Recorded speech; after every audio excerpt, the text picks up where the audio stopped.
I know my coffee's getting cold. It's that time again. Do you know what time it is? It's that time. Do you might have to pull the mic up a little closer. There you go. That might work. I don't know. I can't test the audio yet, but I think we're getting some live feed going. I think we're where we need to be, and it is official. Don't adjust your sets. We are actually in Studio X. What? Where it all began. Many streams was in Studio X. The layout is a little bit different. It's a little bit changed, just a little bit. A little bit, but it's still cold. Do you remember? The scoreboard's still here. We are going to activate. What happened to the high boy? The high desk is probably demolished now. It wound up at Boyz Speedway when we did the racing talking dirt show, and we left the set there, and we would go every Friday, do the show, and I get a call like on Monday or Tuesday, hey, sold the track, so the gate's locked. So that was into it. We didn't get our set back. Couldn't even get your stuff back. That doesn't sound right. It wasn't. It was kind of done on a whim, but hey, that's the life we live, I guess. But we still got a few options out there. We're waiting to hear from everybody. We very possibly could be going live in a live place, not Studio X, but in a live place. And we're all about doing a little traveling, doing some traveling podcasts. We don't mind bringing the sports to you. That's just the kind of people we are. That's how we roll. Yeah, we don't mind it a bit. Let's see what our audio's like. I hear yours. You look better with that thing on. Yeah, you'll need to be a little bit close. Pull the mic in just a little bit closer. It knocks some of that light off your dome when you put your headset on. Yeah, did you see, let's see, everyone here. Well, I'm signed into the wrong, I'm still on my work account. All right, let's do this. What's going on, Rook? Man, I feel like a rookie, dude. I've been on the road all day down in Canton, Georgia doing classes, and we're back. So let's talk some sports. I was told a few weeks ago that somebody said, hey, it went on about 11 or 12 minutes and y'all never said anything about sports. And I went, man, I hope that don't happen again. Well, we can't let that happen again. We can't let it happen again. Let's talk about the two biggest things that are near and dear to our hearts. Tennessee looked like trash. Tennessee is trash. They're not trash. Their offense is pretty good. Now, Aguilar. I like Aguilar. Did Aguilar things. Yeah. According to everything we had heard going into the season, he was a little bit reckless with the ball sometimes. Yeah, we knew that. He was absolutely reckless with those two. Did you tell 2 or 3? Three. Well, the first two were absolute terror. He just went back and chunked it. It was like, this always works. Yes. Yeah, it is a desperation. Yeah, those were the two worst interceptions I've seen him throw this year. The defense we knew. Yeah, the secondary's bad. They played okay, but Oklahoma's offense is not good. No. But Tennessee's offense looked good, and their offensive line looked okay. They did allow some pressure. They're not great by no means. No, they're okay. The front four, I think, is really good on the defense, but that's it. That's it. The linebackers are mediocre. I'm not impressed with them. And the secondary, you're not destroyed by them either. Right. They do what they can. Yeah.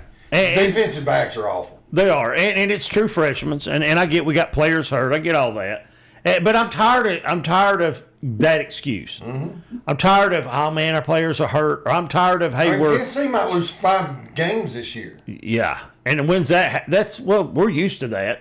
I say that. Not with Heupel. No, Heupel has been a really good coach. I really like Heupel. And I would be highly offended if Tennessee fans are calling for his job. That's the most stupidest thing I think I have ever heard. Well, there's probably fans calling. But let's be honest. We have heard Alabama fans calling for Nick Saban to be fired after a loss. Yeah.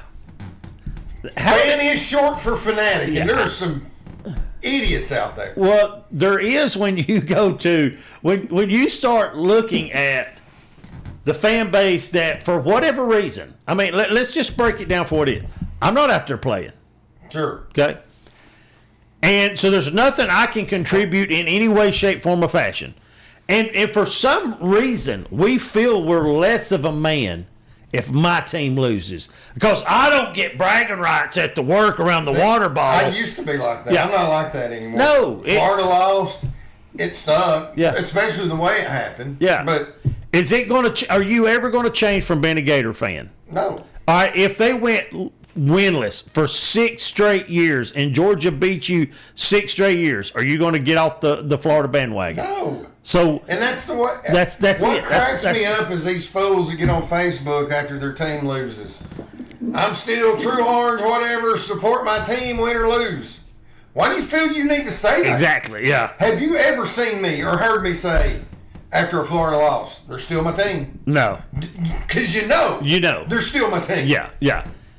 Drives me up the wall. Yeah. And I get it because.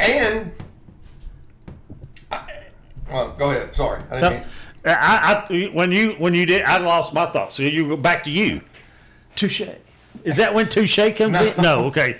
Still wrong on touche. If I say something clever Against something I say, that's a touche. That's when you say touche. Okay, touche. All right. I'll practice that The tonight Gators, somehow. They lost as well.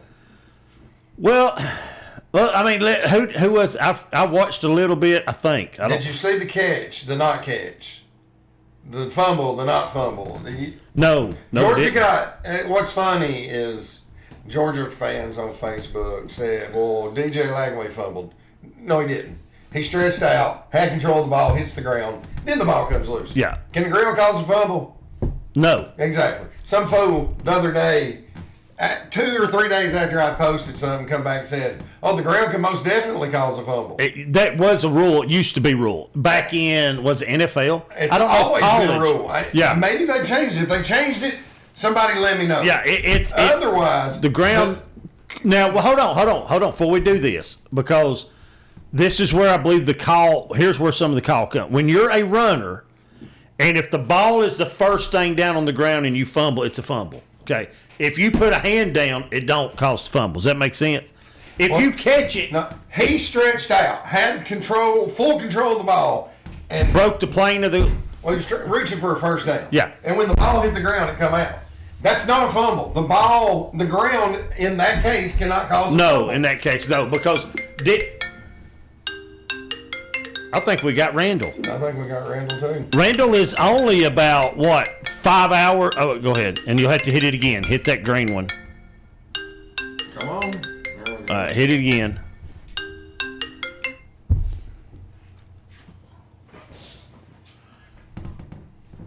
All right, hold on, Randall. Flip it the other way. Let me get you on. No, you're still sideways.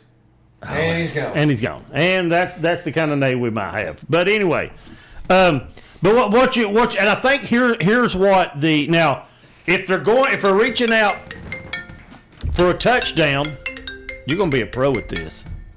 Yeah, obviously. You're sideways. Sideways. There Hey, there's Randall. Let's get him in. All right, hold on. I got to get your mic on. Hold on. Quit messing with your phone. You'll hang up.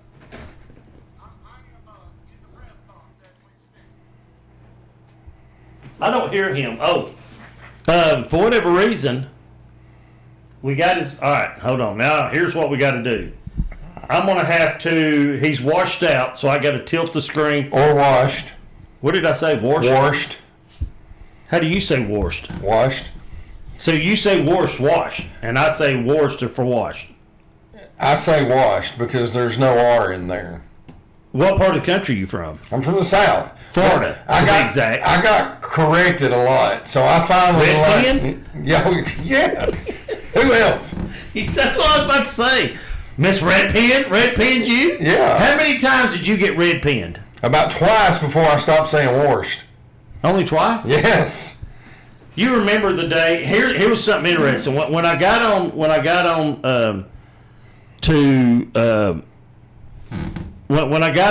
and we were in Studio X, and I brought all the equipment back in, and I went to stream. I was going to tell Randall this. We could stream on YouTube and on his platform.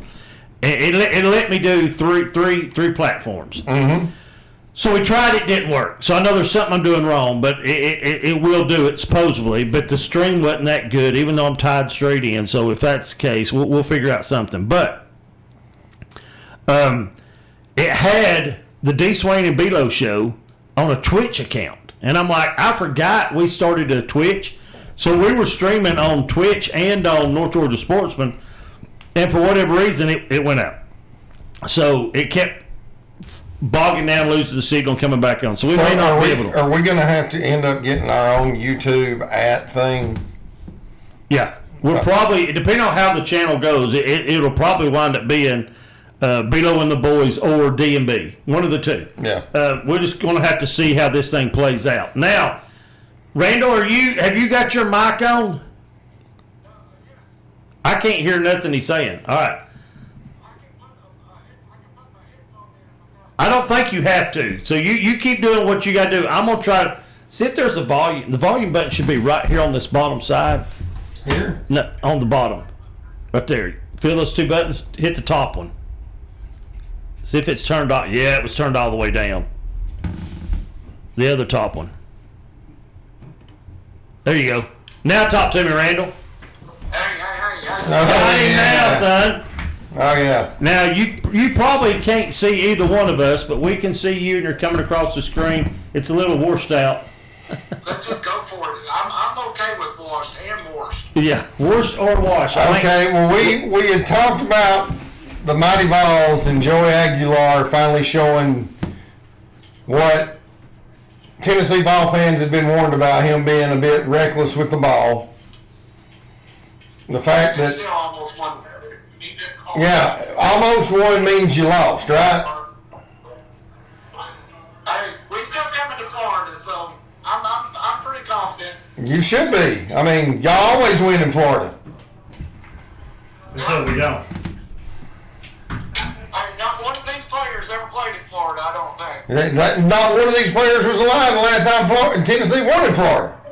And none of these people's parents were alive last time Vanderbilt beat Tennessee, so... And either one of them could happen. Yeah, Very true. I'm still very confident Tennessee ain't winning in the swamp. But 35, I should be afraid, but I'm not. I'm afraid of Vanderbilt. You should not be afraid. You should just expect. I don't expect. There's nothing about Florida I expect to lose to. You say that every year, though, and...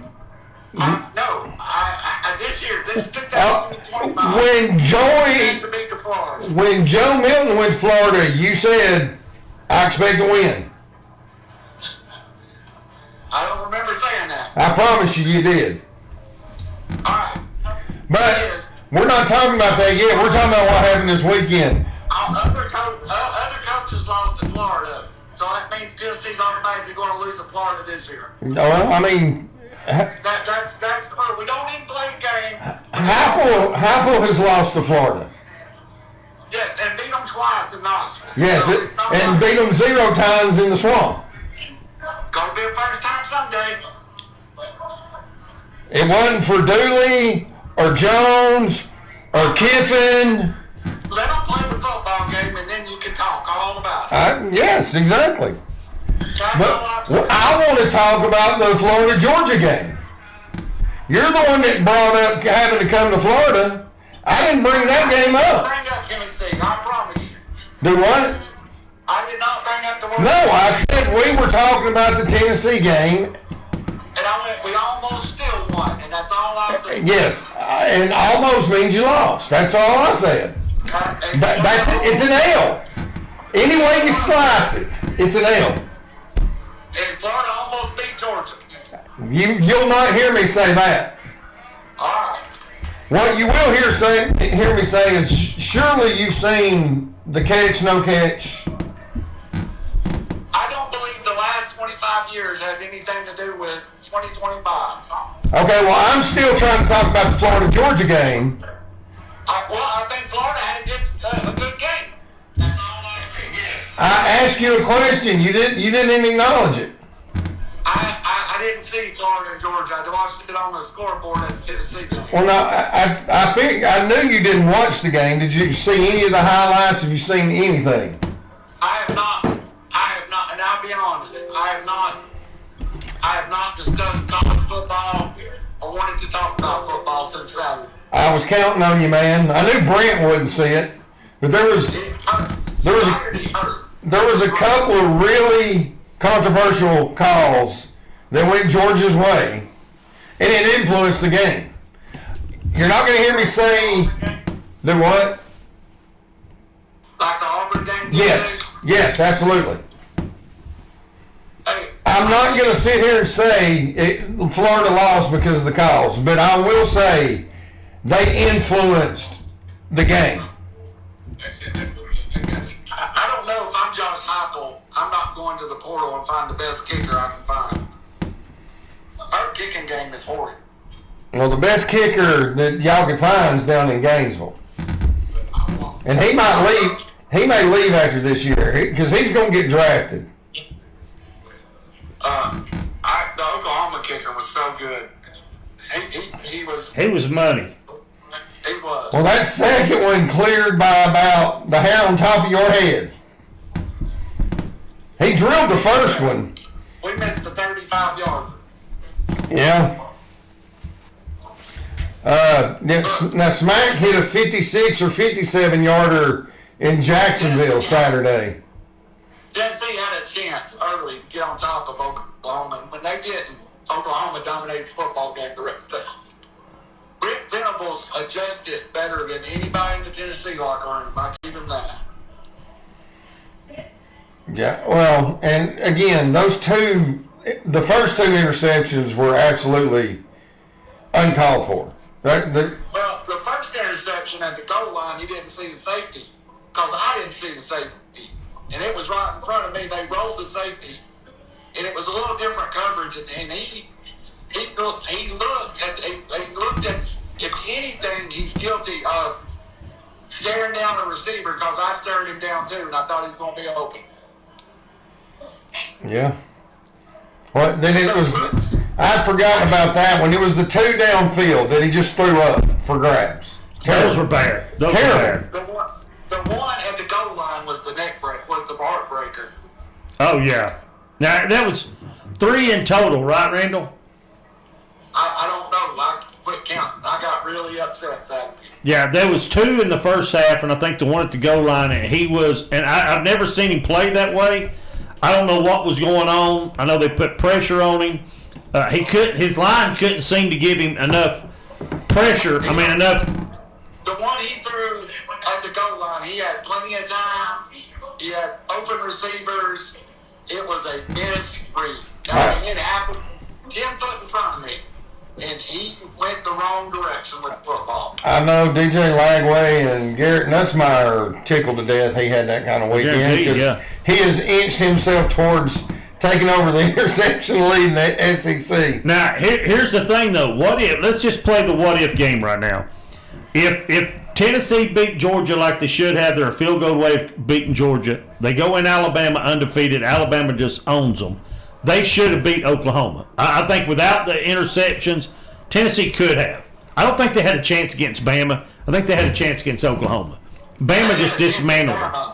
They had a chance at Bama until we threw the goal line 99-yard touchdown. Yes, that broke their back, and they just gave up. That game would have went to halftime at 16-14, and that way it went to 23-14. Yeah. That's my question, though, and I want honest answers. Would Tennessee be 6-3 without him, though? Say that one more I time. don't know. Have they beat anybody that you expected them to not beat?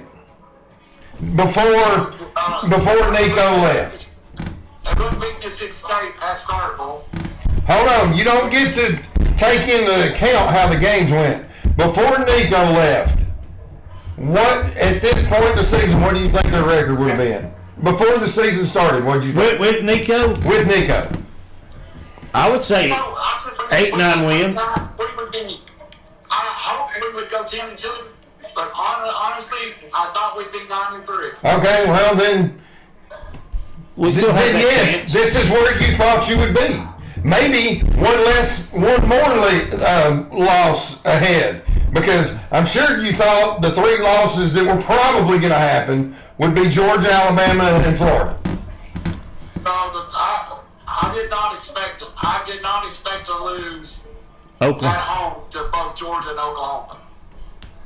Georgia, we seriously should have beat Georgia. I can see that. Well, then they're no better or worse off than what you thought before all the quarterback stuff happened. Yeah, and But he wants to be there, so I'm still thrilled with him. Oh yeah, that's fine.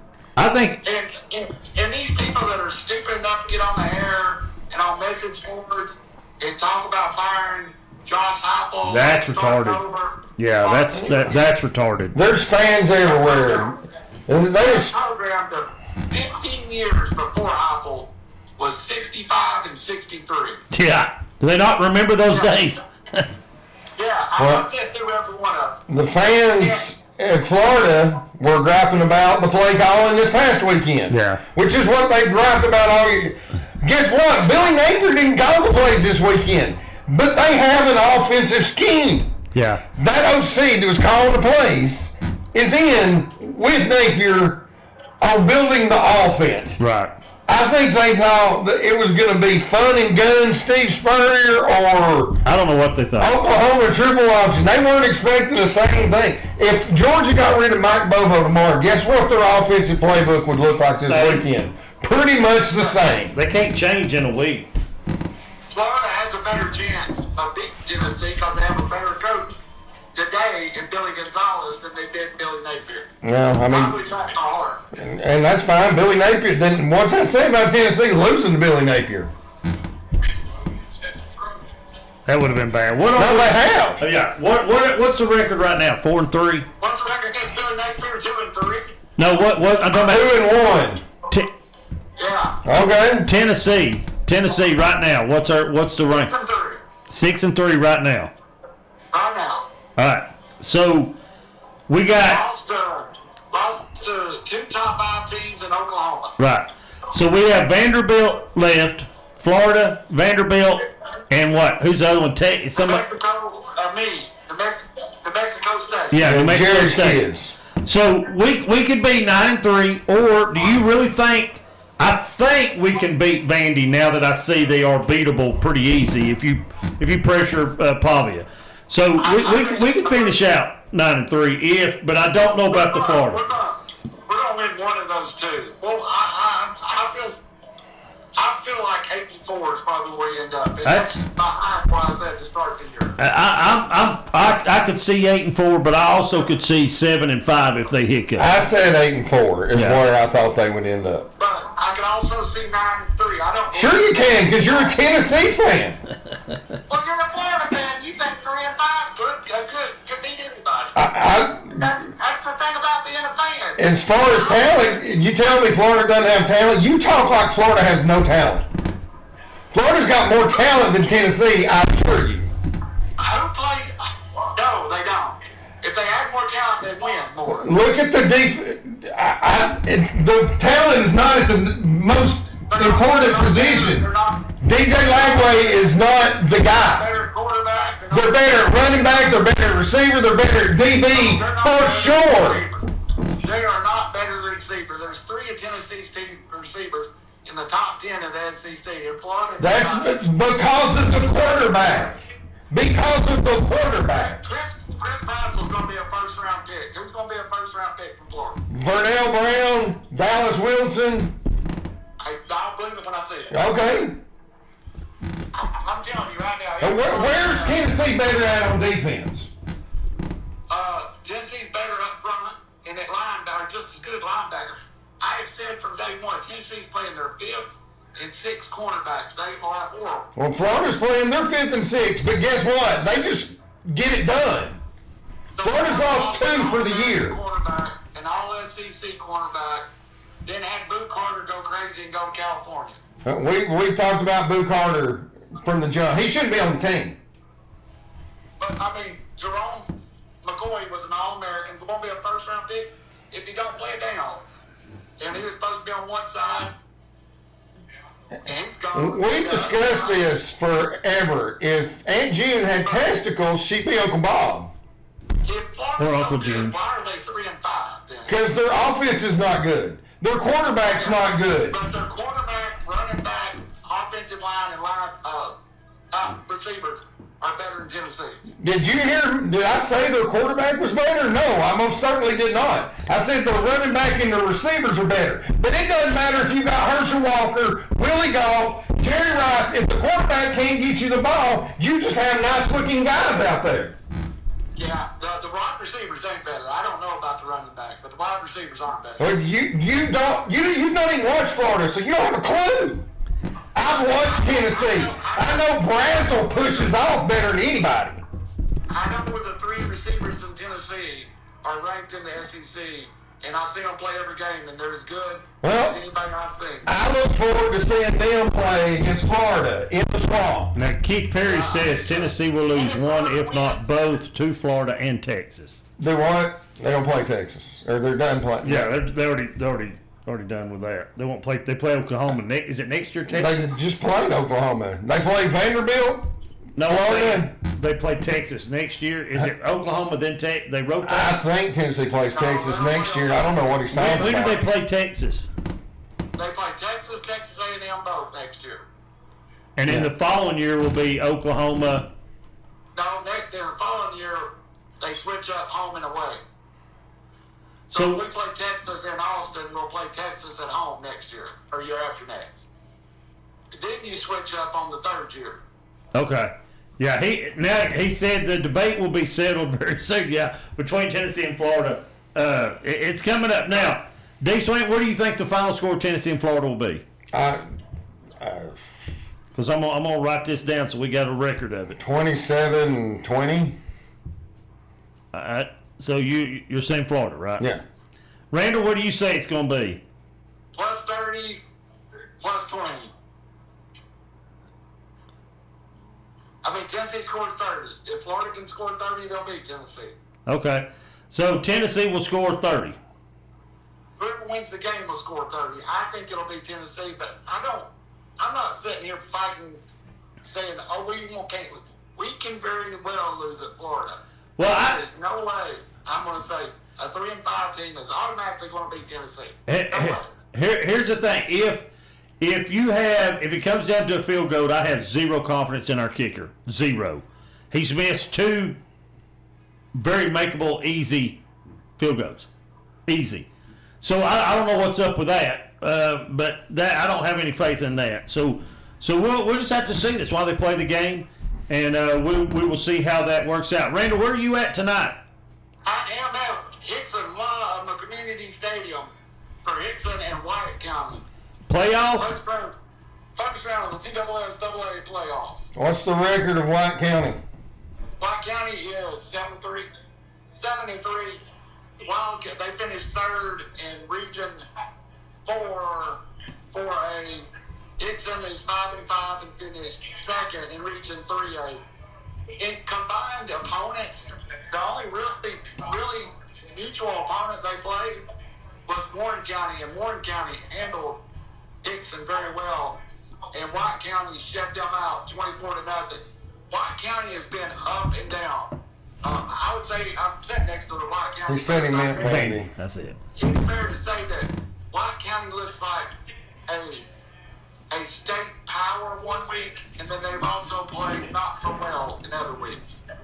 But So they look Well, like, let's hope this is a week they don't play so well. yeah, they look like Baylor but play like Lakeview. White County, and plus this is, White County's on the road, and I don't think they're intimidated by Hickson. So, and here's the bad thing. gets defending state champion in 5A Greenville. And they have to go to Greenville. So it's going to be, if you win, you probably get the number one team in 4A if it's not Alcoa. And by the way, Alcoa lost last week for the first time in 15 years in regions, and the first time I can remember. Who'd they lose to? They lost to Henderson County. Huh. So if Hickson wins, are you traveling? I am if I can. At this point, the DSSAA has a little bit to say about it. Where we can go. So Yeah. We hope to be there. Now, it's changed because back when we covered it with Stump, it was you had to call ahead of time, put your name in, you had to get checked out. They would have tickets waiting at the wheel call. And I seen Rusty, because we still are a member of the Scenic City Sports umbrella, and I seen where some of his guys he sent out have it on the press pass now. So they have an all-access pass, so I don't know what he's got worked out with that, but that's kind of interesting. So I know some of the guys at work that work with Scenic City and cover some of the games, they're really excited. They're covering Ray County, so. Since I'm not on the airwaves, I get kind of overlooked a lot of times since I'm on social media. Right. So, you're on radio, right? Yeah, so the White County radios, they'll be on the radio. Then, of course, we'll be on River City Media, both Facebook and YouTube. Now, on your River City Media, did you put the link that we were on again? We'll have to put it in a minute. Yeah, so in other words, that means he forgot. No, I can't get it to work right now. All right. Let me try it.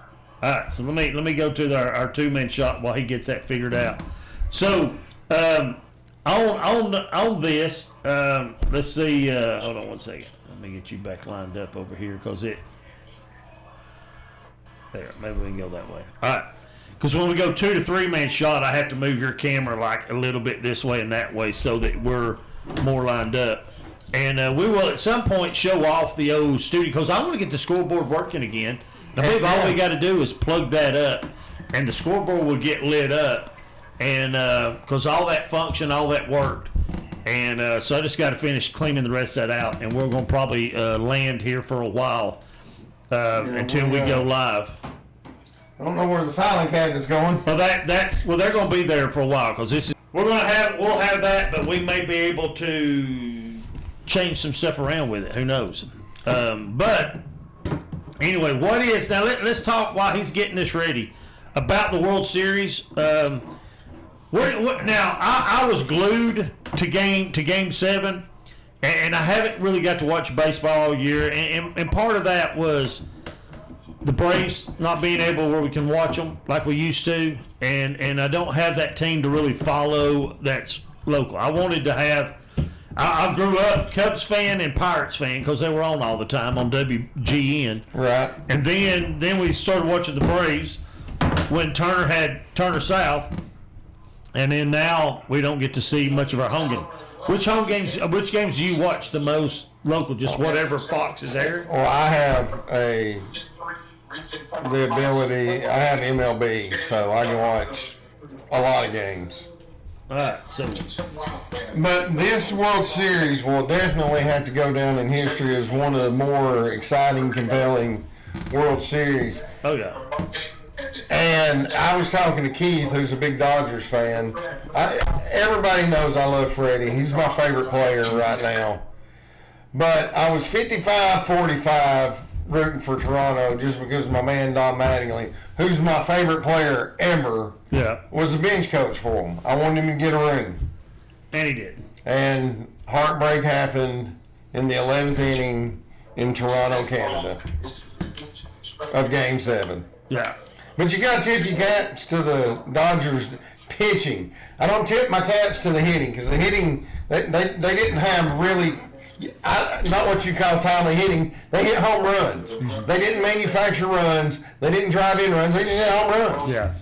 They hit home runs and timely. Well, let me ask you this: would you rather watch a game where everybody swings for the fence and you have maybe a 5-4 win, or people that actually bunt, move runners over, play small ball, and actually win a game, say 3-2. In the playoffs, absolutely. I'd rather see them manufacture run. I want to see plays made. And there was Dodgers made some really good defensive plays. Yeah. Not poo-pooing on that, but great. Yeah. That last eighth, 9th, and 10th inning, the bases loaded with one out. Both of them had to do that, and that was some great defense. Yeah, absolutely. I was like, oh man, yeah, it's I was like, golly, I didn't know who I wanted to win. I didn't realize it until the next day. I was talking to one of the boys at work.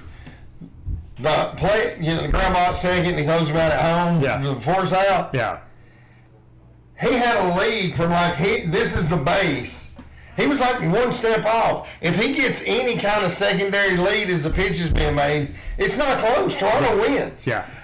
He's a Major League Baseball player. Yeah. How he flaked out like that I don't know. is beyond me. Yeah, you look at this. Keith said you just happen to have a lifelong Dodger fan watching. So now I'm sure he's ecstatic. I'm sure he's happy. Now in doing so, and I, like I said, I didn't get to watch it a lot. I kind of kept up with it just from the highlights and stuff. I know, but fill your equipment. I'm gonna have to jump off here. Okay, let us know when you're back. All right. Peace out, homie. So and doing a lot of that. Let me. I think. I'm gonna kill this mic. I don't know which one it is, but anyway. Oh, he's gone. Okay. But anyway, so in doing so, I kind of started watching the game a little bit, and I thought, man, this is getting good. And it took me back when I used to get excited about baseball coming on and would sit and watch the games for hours and just love it. Couldn't get enough of it. Back in the day when the Red Sox were the big uglies, were making their run. The idiots? To me, yeah. Well, they call it what the big uglies. No, they call them the idiots. Was it the idiots? You talking about with Kevin Millar and Johnny Damon and Trot Nixon? No, when the year when you had Rodriguez, Big Papi, Damon before 2 years before we went to the Yankees. Rodriguez. They had the beers. You talking about Ramirez? Yeah. And they call them the idiots. Was it the idiots they had? Yeah. So in watching that, I was like, that was kind of cool. Oh, they were fun. Yeah, cool. absolutely. Yeah. And they were idiots. Yeah, they were. And it was Kevin Millar, Trot Nixon, Johnny Damon. Where did Kevin Millar play at? He played first base. Who am I? I'm thinking of Big Papi DH. Ramirez played in the outfield. Trot Nixon played in the outfield. Johnny Damon played in the outfield. Yeah. Who am I thinking? The guy on first base. Not you screams. What was his name? Talking about Doug Minkavich? No. Kevin Euclid? Yes. He played third. Was he on? Are you sure? Yeah. Well, I was positive he was on. He played some first. That's what eventually, I said, but when he first started, when it was the idiots, it was Kevin Millar at first and Kevin Euclid at third. Yeah, see that's and Dusty Pedroia was second base. Pedroia was really good. I forget who the shortstop was. It'll take me a minute, but anyway. I really got into it again then, and I was like, man, I loved it. I was glued to it. And then when all that kind of transpired and they went back to, and then you had COVID. It was hard to watch in COVID when you had cardboard pictures of people. Now, that was cool in itself. I enjoyed it. Yeah, but I just couldn't. I wasn't that diehard into it. And then you had the pitch count and the clock, right? Which has obviously worked. Yeah. Now I didn't see that in the World Series. The clock. Oh, it was there. Okay, they didn't show that on the screen, so I was just kind of curious. What happened with it. Well, I mean, think about it. 18 innings this year. Mm-hmm. 18 innings in 2018 or whatever. Would have went 3 hours. It was 4 hours. 40 minutes shorter this year. Yeah. Even though they threw more pitches. Yeah. That makes sense. But I did notice that it is a big money-making machine now because everywhere when you look at the if you frame the shot, they got a sponsor logo on the yeah. They got sponsored logos here, sponsored logos here. Even got them on the back helmets now. They'll put something behind the mound. It's it's not really there. It's transposed or whatever. Right there in the dirt. Yeah. I seen that, and I went, you got to be kidding me. They're putting stickers everywhere. Everywhere. And I guess that's the name of the game. What is America's sport? Is it baseball? Is it football? Oh, it's football. When did that transpire and change? The 90s. You think that's when the Super Bowl... You think it's when the Patriots really made their run after 9/11 and the whole country turned towards the Patriots and that big dynasty that went on? I think No, I don't think it was the Patriots. I mean, because the Patriots didn't take over until the 2000s. Well, yeah, that's what I'm saying. 9/11 No, I was think 2001. the 90s. I think They won the 2001 Super Bowl. Yeah, I think the early. When I say 90s, I mean early 90s is really where it flipped. Because you had Kirk Gibson in '88. That was a huge thing for the Dodgers. But yeah, it was the late '80s, early '90s is when it was really making its. Perry said, last Saturday was the ultimate game day for me. Dodgers win World Series. Dogs beat Gators. Tennessee loses and Bama was off, so no road tide for the whole weekend, and he loved it.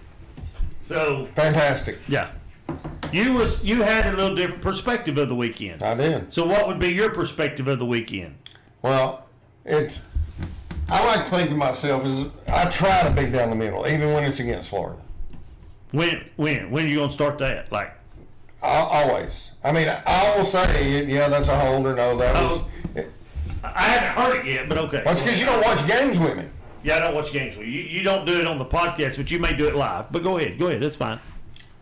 It's funny. I don't know a Georgia fan that said it was a catch. I don't know a Florida fan that says it wasn't a catch. Yeah. But the in-betweeners, the majority that I've seen, said they thought it was a catch. I would have to go back. Keith was like, I even sent Keith somewhere a guy explains why it was a catch, and he's like, yeah, it looked like it hit the ground. Well, my man has it, the way his arms are, it didn't hit the ground.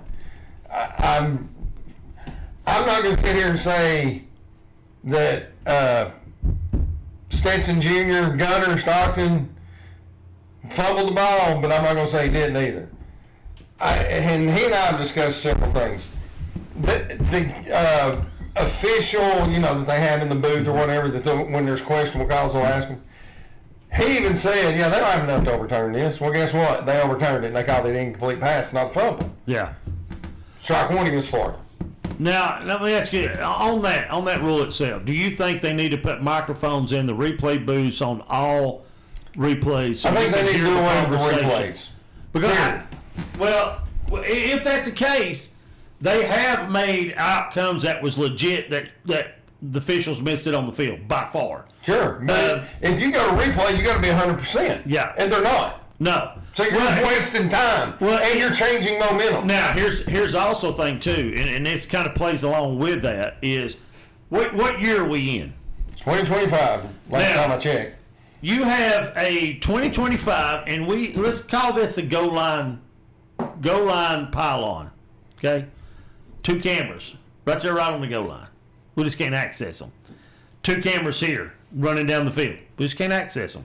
2 cameras here showing the end zone. We just can't access it. Well, now, who was the one that stretched the ball out and they called it a touchdown? It was over this side, and they couldn't change it because there was no viewpoint of it. Right. We're in 2025, and they've got cameras that go across the field. Yeah. There was 12 what cameras game was that? per game. I don't remember. I've watched so much of it. I don't either, but the one scene I saw, it looked like he got close to the goal line. 12 cameras per game. They did a breakdown on this because this is why I'm bringing this up. 12 cameras per game. There's 7 or 8 people that just run the sky cam. Okay. You talking about the little drone thing? No, yeah, it's on the cables. Yes. Okay. It's essentially a drone, right? That's on the cables. No, it's an actual camera, and the gears turn based off a joystick, right? Okay. So this motor will pull and that one will release. Okay. And so they can put it anywhere. They can't seem to get it right where they want it. I know. And I'm like, they're even experimenting with this. They're putting sensors in the football, okay? So that when it breaks the goal line or there's a first down, no more questions. It is what it. There's legit That's what it is. Okay. Now, that's not out yet. The NFL's doing some experiments. Some games it works. Well, I'm all for them when they get that ready, bring it. But again, if you can't get the replay right 100% of the time, you got to do away with it.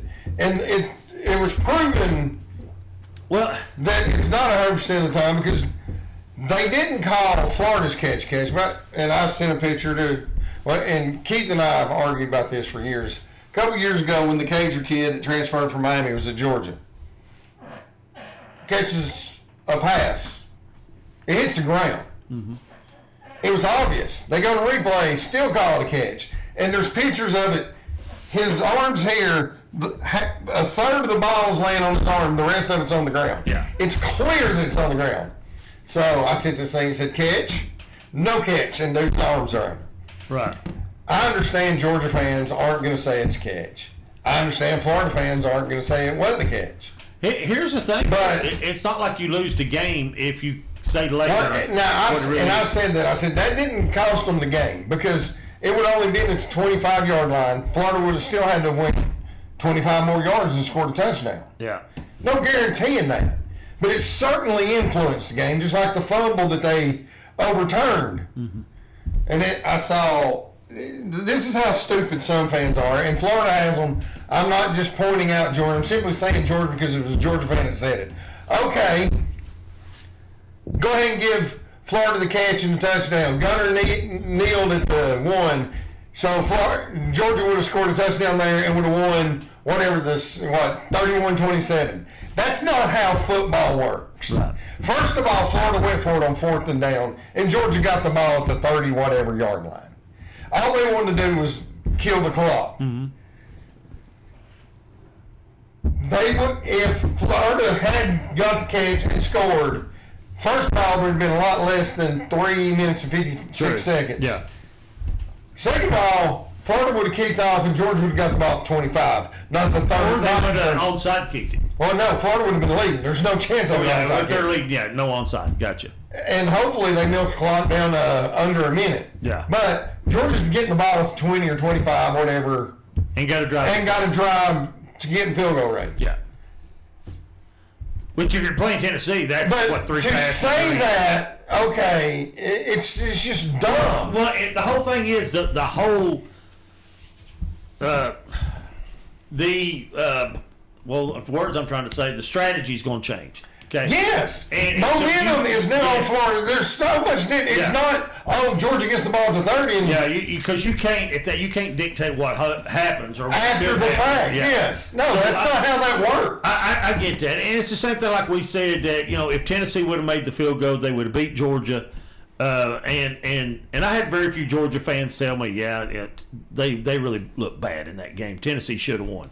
Kirby even said, hey, should have won. But they didn't, okay? So, could have, would have, should have, none of that matters. It's what happens. My belief is good teams overcome stuff like that. Florida's not a good team. They have good talent. Yeah. They're not a good team. Yeah, Tennessee's not a good team. But Georgia, the thing is, Georgia's not a whole lot better than anybody. And they get by because they're a good team. Eventually, they're going to run into somebody that doesn't make the mistakes or it has and won't take the foot off better the talent and is just going to whip their tail. Yeah, well, that's where and that's where, let's see, what did he say? I don't want to sound bad, but baseball is losing its luster with too many immigrant players, interviews, needs interpreters, and fans are losing interest. I believe. I could agree with that. He's not out of bounds with that at all. No, he's not at all, because that's exactly what's going on. Yeah, nobody, as soon as they go, it's all about this. The best player in baseball is Ohtani. But you got to stare at him as he looks glassy-eyed at his interpreter. Yeah. Nobody wants that. No. Here's the thing. All right. Do you cut that out? If they can't speak English, don't even interview them. Well, and interview them on the ESPN Spanish channel. When they got rid of Freddie. Or Portuguese channel. Here's your perfect example. When they got rid of Freddie. Yeah. Everybody was like, obviously Acuna's going to be the face of the team. Acuna's not going to be the face of the team. Still not the face of the team. Might be the best player on the team, but he's not the face because he doesn't speak English. Yeah. And this isn't racist. This isn't any of that. This is just the truth. Nobody wants to sit and listen to a guy explain in a language they don't understand. Yeah. And then the guy answer in a language, and then them try to translate. Because they can translate it to They do it anything. in UFC all the time. They don't do it in football. No. Football, if you notice that, there is no language barrier in football. Everybody speaks perfectly English most of the time. Not perfect. Well, there's Southern guys. Well, there's some red pins, but you can understand them. Yes. And UFC does it because there's players from all over that don't speak English, and it does lose its luster. And I agree. But what do you do with baseball? Do you keep letting these recruits go out? You have to put. Because it's all about money. You're gonna have to put Austin Riley, good-looking guy, well-spoken. Got to put him in front of the camera. Olsen's another one. Freddie, Mike Trout, Bryce Hart, and Manny Machado speaks fine English. Right. He's Hispanic, but that's okay because he speaks fine. Is baseball DEI? No, absolutely sure? not. Yeah, I'm positive. Then As why- far as players, No, not players that's pretty well diverse. But I'm talking about why do they stick? I understand if you're the player. oh who made sure, the home run. yes. If you're talking the. We're opening it up to everybody, and then you lose. It costs. See, it's the same thing as NASCAR. Let's use the NASCAR analogy. Has NASCAR lost popularity? Yes or no? Sure. 100%. Probably, I would say 60% of the audience just don't watch it no more. So they had to reach out, and they were losing ratings pretty bad. So guess who they bring in? Bubba Watson. Now, why did they do that? Start playing that angle. You remember all the junk that went on? Bubba Wallace? That's what I said. No, Bubba Watson's a golfer. Well, I meant him too. So, He does drive the General Lee. yeah, but Bubba Wallace. Yeah, Wallace. All right. So you bring him into NASCAR, and this was even came out when NASCAR went DEI. Okay, not Dale Earnhardt, but Yes. you know what I'm talking about. Yeah. When they went, I read the article that NASCAR was having to reach this younger generation because all the good old boys left it when Earnhardt died, Gordon retired, Rusty Wallace retired. Yeah. And everybody hated Kyle Busch. Okay, that was a certain age up. The hate. Well, and It's a love-hate I relationship. think He's great. he really embraced it. So Yeah, he did. I don't know if that's good or bad Well, I think here's because what. he didn't care that No, he people don't hated care. him. But when you had Smoke came in, and Smoke was like the people that were Dale Earnhardt fans kind of leaned toward Tony Stewart because But he was the Tony next. Stewart was such a He was the next Aaron Butthole. Cocky. Yes. Well, that's what Earnhardt was in a way. yes, but Earnhardt could still give you the Southern charm. Yes. Tony Stewart never had that. He had it sometimes when he won the championship. I always thought he'd come off as just a. Well, he did. He was blunt, and he would grin. He would give that. I don't have a problem with somebody being blunt, Yeah. but he was he rubbed so many people the wrong way. I like Kyle Busch more than I like Tony Stewart. See, I know. And Tony Stewart could drive. Tony Stewart drive anything. Both of them, they're two of the better drivers Yeah, of this time. Yeah, by far. I would even say you put Kyle Busch. If Kyle Busch would have came in the era with Richard Petty and Earnhardt, and you put him in that era, he's going to get some Earnhardt's championship. Sure. And he's going to get some Richard Petty's championship. Boy, you going on? You calling out all the I Pettys. think I need some more. I've named them all. We got Lee, we got Richard, we got Kyle. But you look at that and you think, so he's in this different era and he's winning a lot. Nobody could keep up with him. Nobody could outpace him. None. So what happened with NASCAR is they were growing faster than they were supplying. Listen, when you don't introduce the up and coming stars, nobody knows who they are, and you have these good old boys that used to see in Dale Jr. and then here's this new driver. He's 18 years old. You know nothing about him, and it's like, why am I cheering for an 18-year-old kid or a 16-year-old?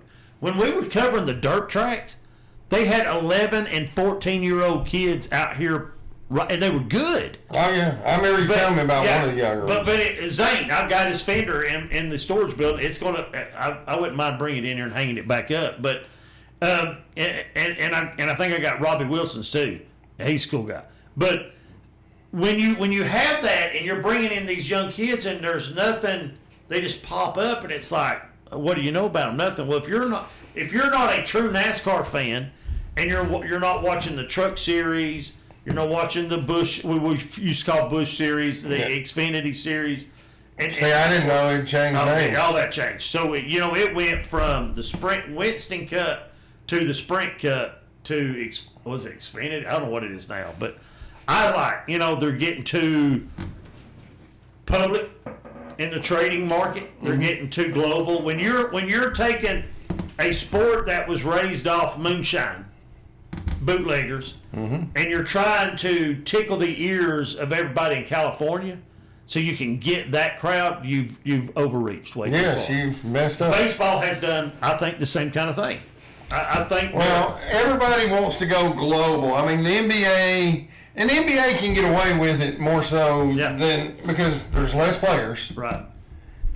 We don't say those call letters on the show. And it's easier to put up the round ball. It's easier to put up a wood rectangle, and you can use just about anything as a hoop. Mm-hmm. Anyway, you can be in a third world country.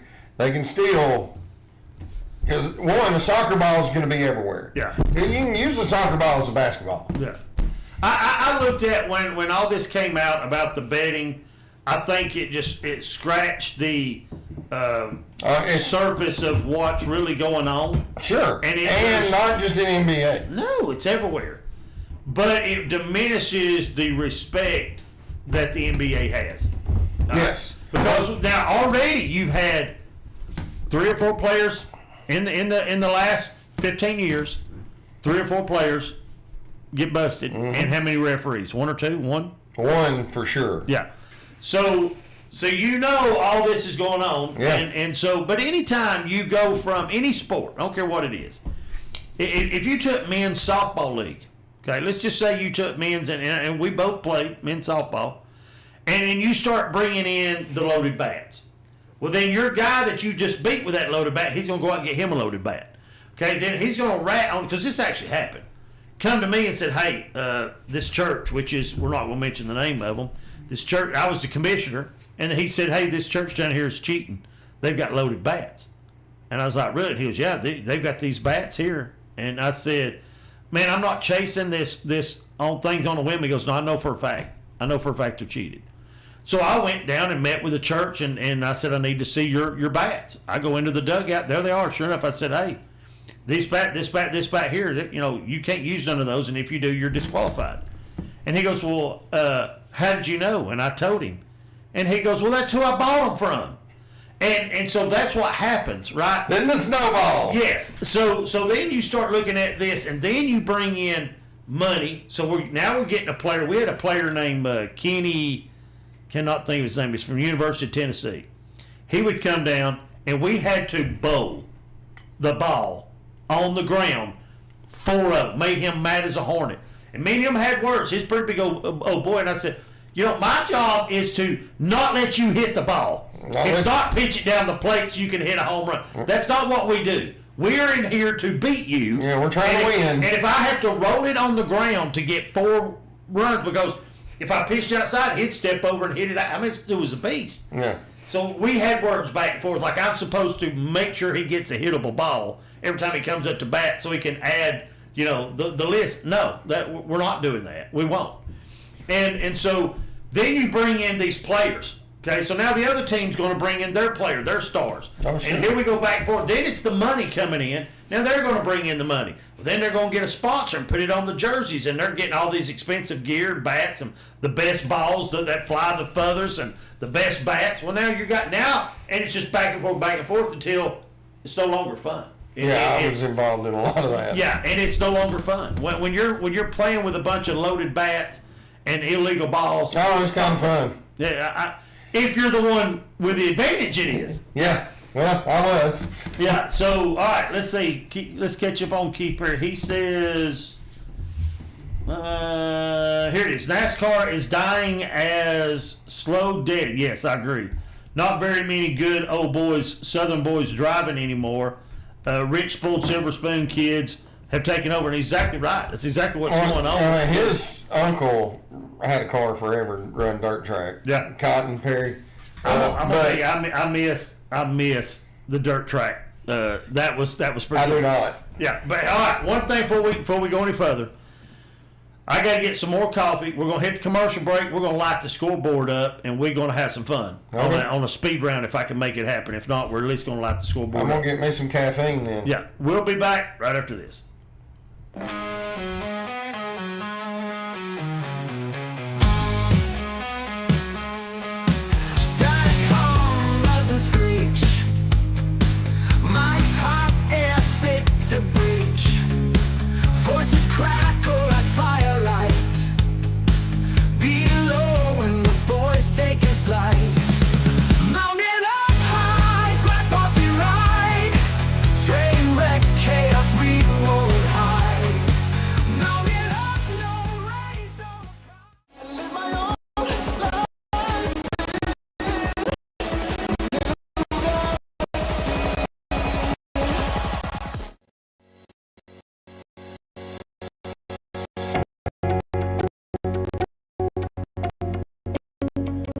Hey guys, Dave here, Battlefield Outdoors in Fort Oglethorpe. One of the largest selections of disc golf, if not the largest selection of disc golf disc and accessories that are available in the Chattanooga area. Come on down and check us out. Excited for 2025.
Mountain up, feel the wild side collide.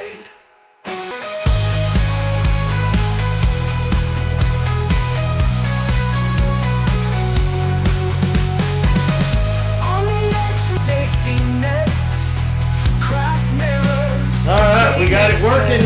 let's go back, and we're live, and this is pretty cool, man. You can see where the score is 0-0. You've got the score box. Hit the turn it around where you can see it. It's good to be home. Now, hit that second button that says horn, the very bottom row. Right there. Holy crap! Why would you do that? So it'll go off in about 13 minutes. So what the plan was when we got this thing, this come from the old Hardy scoreboard. This went to one of the. Would you stop it? Heck yeah, I did. All that thing going on. It was With my bank. Yeah. But what we got this for, if you remember back in the old show, we had a buy or sell or speed break, whatever we called it. And you had, we put it on 1 minute, and you had 1 minute to answer the question. If you got it right, you got a point. If not, the sound went off. Well, I had it muffled, and I actually had pipe insulation and duct tape over that horn so it was tolerable. It wasn't there It then. didn't come off. Yeah, I see it's open now. So, shame on me. Yeah, we're gonna have to figure something out. But That was loud. yeah, because you could see there was D swing 0, below 0, and we had 12 minutes and 53 seconds. So anyway, we're back home in Studio X and having a blast. If you're just now tuning in, click like and share. Let's get the word out that we're back. And Tell your friends we're back. we actually are able. Now, I don't know how good the stream's going to be. I don't know how none of that's going to work yet, but I want to do some test runs. Supposedly, Or supposedly. yeah, either one, whichever way you like, potato, patata. If we have a software that I can stream to 3 platforms, so it'd be YouTube, River City Media, and Scenic City Sports. So if that works, we will be able to send all our stream out to those platforms at the exact same time. Okay. If it don't work, well, we'll have to drop back and punt. Drop back and punt. So, and We're pretty good at that. yeah, we're really good at punting here lately. So, but anyway, that's the goal. We're going to see how that works. I tried it earlier. I ran a few test runs. It didn't work too good. It kept unhooking and resyncing, and that's no good. So, golf. How's tell us about the world of golf. We got disc golf. I was talking to Hunter earlier, and he's got to be the finale tournament deal is going to be a grand finale Saturday. All the awards and stuff will be handed out. So he was doing the big disc golf tournament down at I don't know if he's watching. If he is, Happy Valley. If he is, it would be good. He could call in and actually do the FaceTime and come on the show. Actually, if you wanted to get Keith Perry wanted to join the show, he can call that same number like Randall did, and we could bring him on. So I was going to get OK Payne, the old Gator boy, to come on, but I ain't heard from K Payne. Antonio Brown was arrested in Dubai and expedited back to the United States for attempted murder stemming from a shooting after a celebrity boxing event in Miami. This dude was trying to get him out of the country. And they found him. You know why? Because he was probably running on the treadmill going, I'm Mr. Big Chest! I'm Mr. Big Chest! Or, Was that what he was doing? Wasn't it Mr. Big Chest was his thing? yeah, and he does not stay off social media. He's an idiot. Oh, yeah. He's CTE to the max. He's all about himself. He really is. Golf, He's a trill. they're playing in Mexico, and I think, this is the last tournament before the break until after the first of the year. Okay, so this is the last one. It's actually 25-26 season, so whoever wins gets the points for next year, all that. They have like 4 or 5 tournaments after the Ryder Cup or President's Cup that starts the following season in the same year. But yeah, this is the last one. Chattanooga's pride and joy, Luke List, shot 600 to tie for 14th. This course must not be very hard at all for these cats because 2 dudes shot 11 under. 5 different dudes shot 8 under. 5 more dudes shot 7 under. And 5 more guys shot 6 under. So it's an easy course. For them. Yeah. It's not an easy course for me or you. Well, I don't know. I mean, I haven't played in 12 years. All the more reason to believe it's not an easy course for you. I would say so. I think the last time I played might have been Air Castle. I do feel like it's probably a little easier for me than you. Yes, because you just played, what, last week? It's been a few weeks. Okay. Yeah. So you're kind of limber. Keith Mitchell, another Chattanooga boy, he's at 3 under. Now, let me ask you this. When you go out to play the round of golf, are you wearing the 1983 biker coach's shorts? Sure. And you do your little stretching? I do the stretch. I get. Yeah. Yeah, you do all the stretching. So you got the little shorty short, the Ryan. The bike. Yeah. Yeah, the bike brand. You remember those? The bike coaching shorts? Yeah, double button. Yeah, you got them pulled up Pockets. a little bit. How high do you got them? Not real high.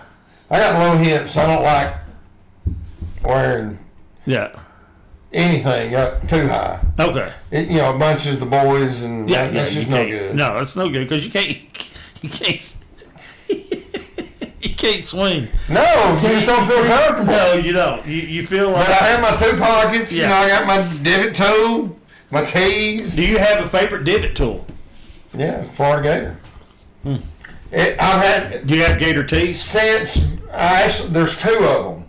One of them I've had since a girl I dated before my ex-wife and I got together. She and I got together in 1998. So did your ex-wife make you get rid of that divot, or did you still play knowing she gave it to you? I had it in my bag. So she didn't know. But my ex-wife bought me one. Did you replace the said girlfriend? I didn't use the ex-girlfriends after that. But I was cleaning out a bag one time, and they were both in there, and I thought, well, I'm not with her anymore. So whichever one, they're both in my little pouch that I'll reach in. So whichever one comes out, that's the one I use. But the one, because they're brass, and so sand will file them down. Mm-hmm. The one from the ex-girlfriend, if I hit you in the neck, you bleed out. It's that sharp. From the sand. Just from it. Yeah. Sandblasting. Yeah. It's like sandblasting exactly when what you're it is. fixing the divots. Yeah. So it's. I actually want to buy a new one just to do it again, just to file another one down. See how long it takes. You can make a throwing star out of it. You can make a throwing. I'm telling you, if I got on the golf course, that'd be my. If stuff really went down, that's your weapon of choice. There's not the 9-iron. You're going with the divot tool. I mean, sit down like that. If I can get to a golf club, yes. And what would your move be? Sit down like that. Would it be if like I had to use the divot tool? Let's see. I would go and do my fingers. Oh, you're going. I'm driving it in. You're driving it in. I'm going home. You're going to death. Yeah. Yeah, I'm going home. To jail. No, self-defense. Well, here's the thing. But here's the thing, though. This is because I ain't starting no fight on the golf course. This is something that came up to me and a guy at work talking, and these are usually where our topic of a conversation for the show. When I was at Johnstone, every single day we had some kind of conversation about didn't make sense about ball, but it wound up on the show because you had Just Incredible. Matter of fact, yes, I think I can load the cookie video, and so here's what I want you to do. I want you to just carry on a conversation about what's coming on this week while I find said cookie video, and we're going to play said cookie video. Well, this week, Florida and Kentucky play. Let me just look at all the games that are happening this week. I know Florida, Kentucky, and I believe they play at noon. I'm not 100% sure. I am actually playing in the Superintendent's Revenge at Battlefield Saturday. Probably be the last time I play this year.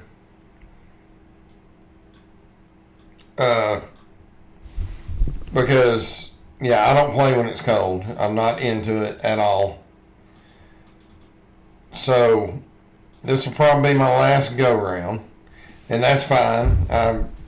It gets me that much closer to Ryan. I leave in 2 weeks to go to Fort Sill. Yeah. Okay, we got Georgia, Miss State at noon. Bulldogs versus Bulldogs. The Citadel, Ole Miss, 1, and Texas A&M, Missouri at 3:30. Auburn, Vandy at 4. LSU, Alabama, 7:30, and Florida, Kentucky at 7:30. So, yeah, we play at 10 Saturday. I have to go to Costco and get a few things, and I'll go home and prep for Florida, Kentucky, and hopefully Florida takes care of business, even though they are on the road.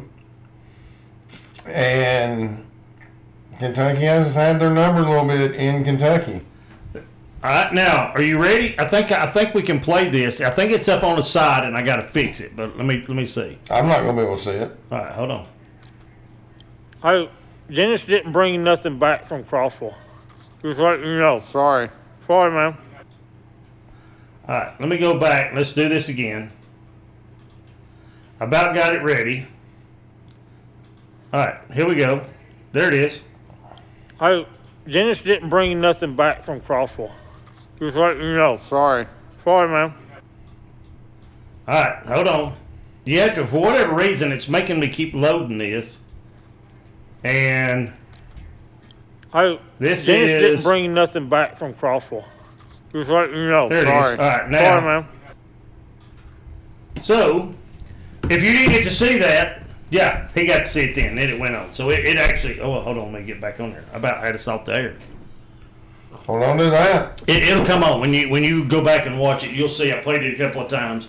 But I didn't get to throw his left-handed throw. I've got that video too.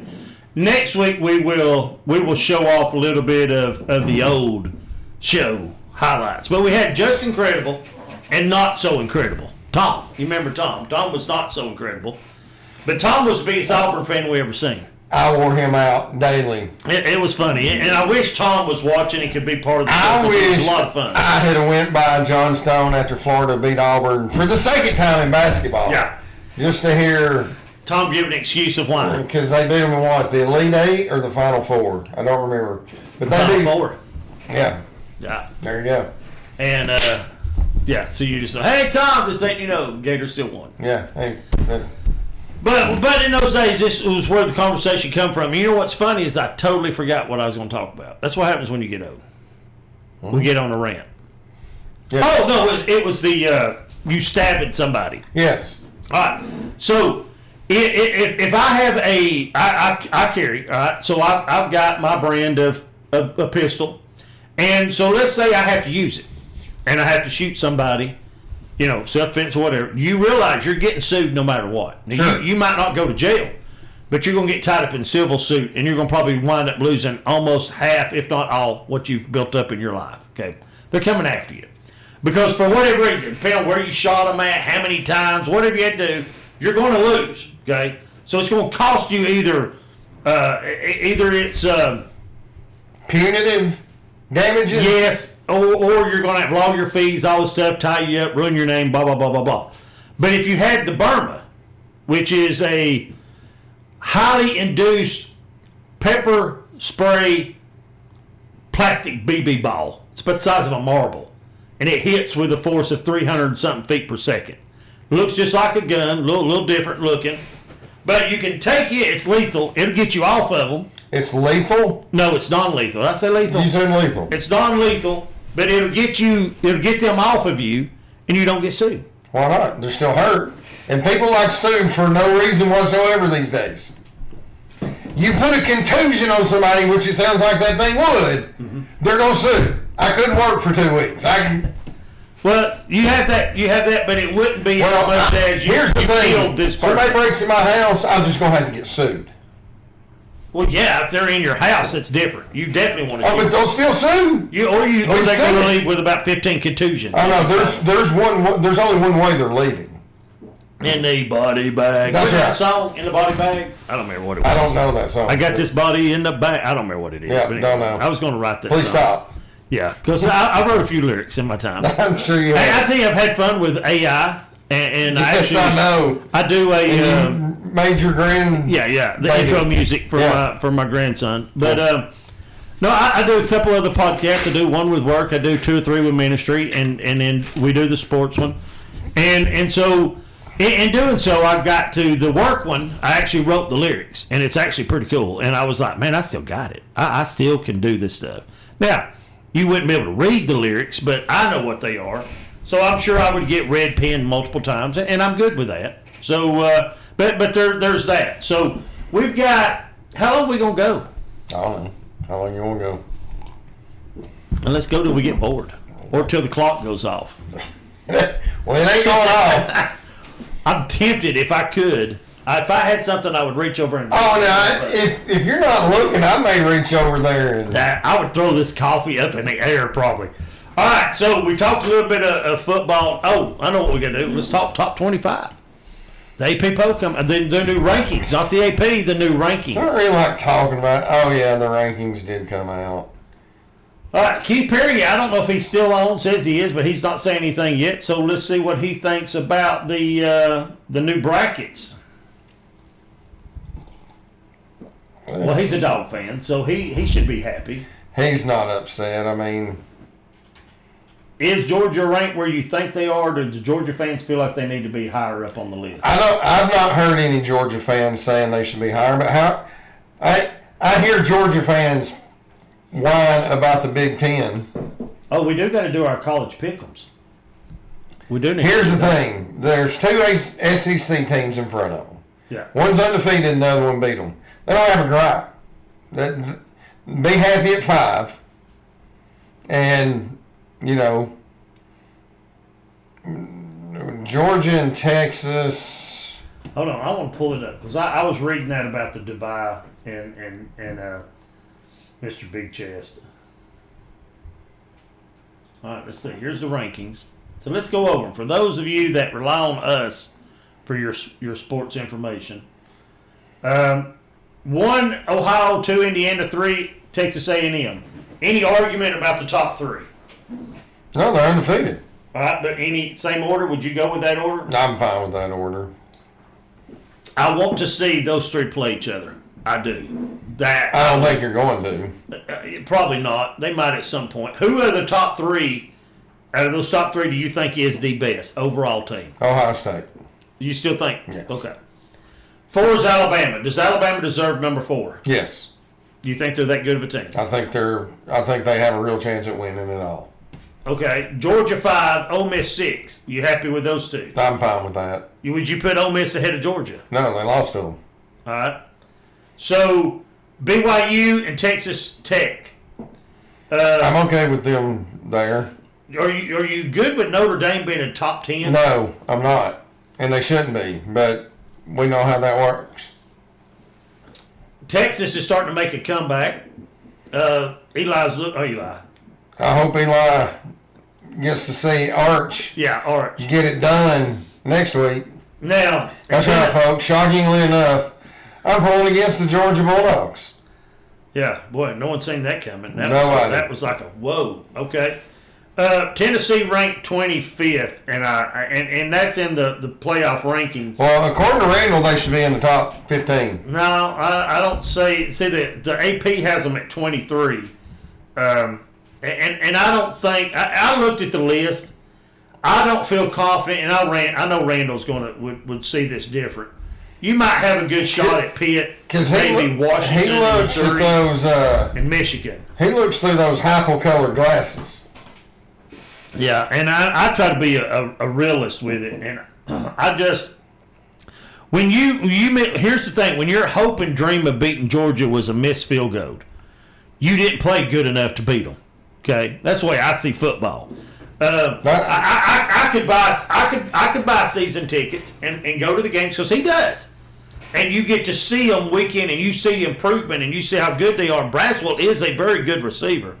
And Aguilar can put it on the money to him. Braswell is a very physical receiver. Well, he's good too. He's good. Yeah. I don't know that he's really good. I don't know if they let him. Yeah, I don't either. I don't think. I've not seen that, but they allow him to put his hands all over defensive backs a lot. Yeah, but at the same time, Alabama does it. Georgia does it. A lot of schools do. And you don't see Ryan Williams do it. They let the hand play. Yeah, you do. Little Ryan Williams? Yeah, from Alabama? No, he does not. You sure? Yes, he does. He does a lot of hand fighting. 6'3". What? This is fine. This dude shoves DBs down. And does that ought to be a flag. I mean, anytime a receiver's hand gets extended, that should be a flag automatically. He's got hit twice all year. I did see one of them. I did see one. I forget who it was.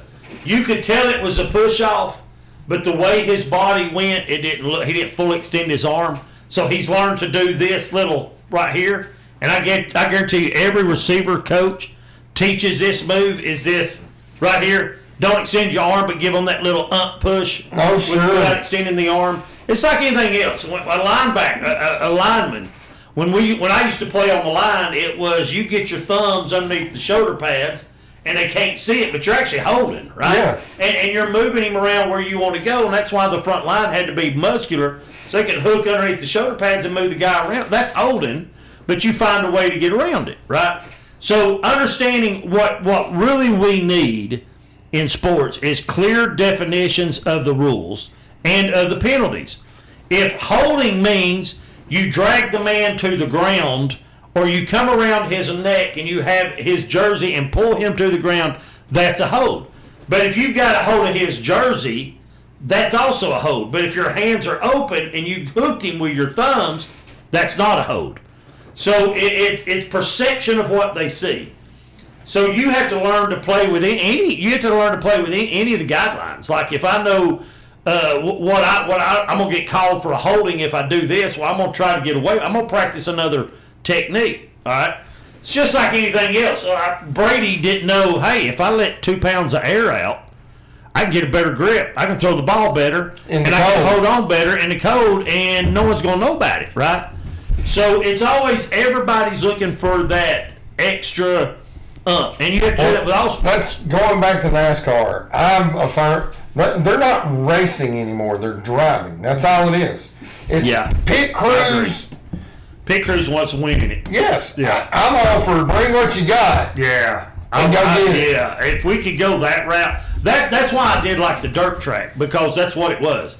There wasn't a whole lot of rules of you can't do this, you can't do that, and plus the way that dirt track car is set up.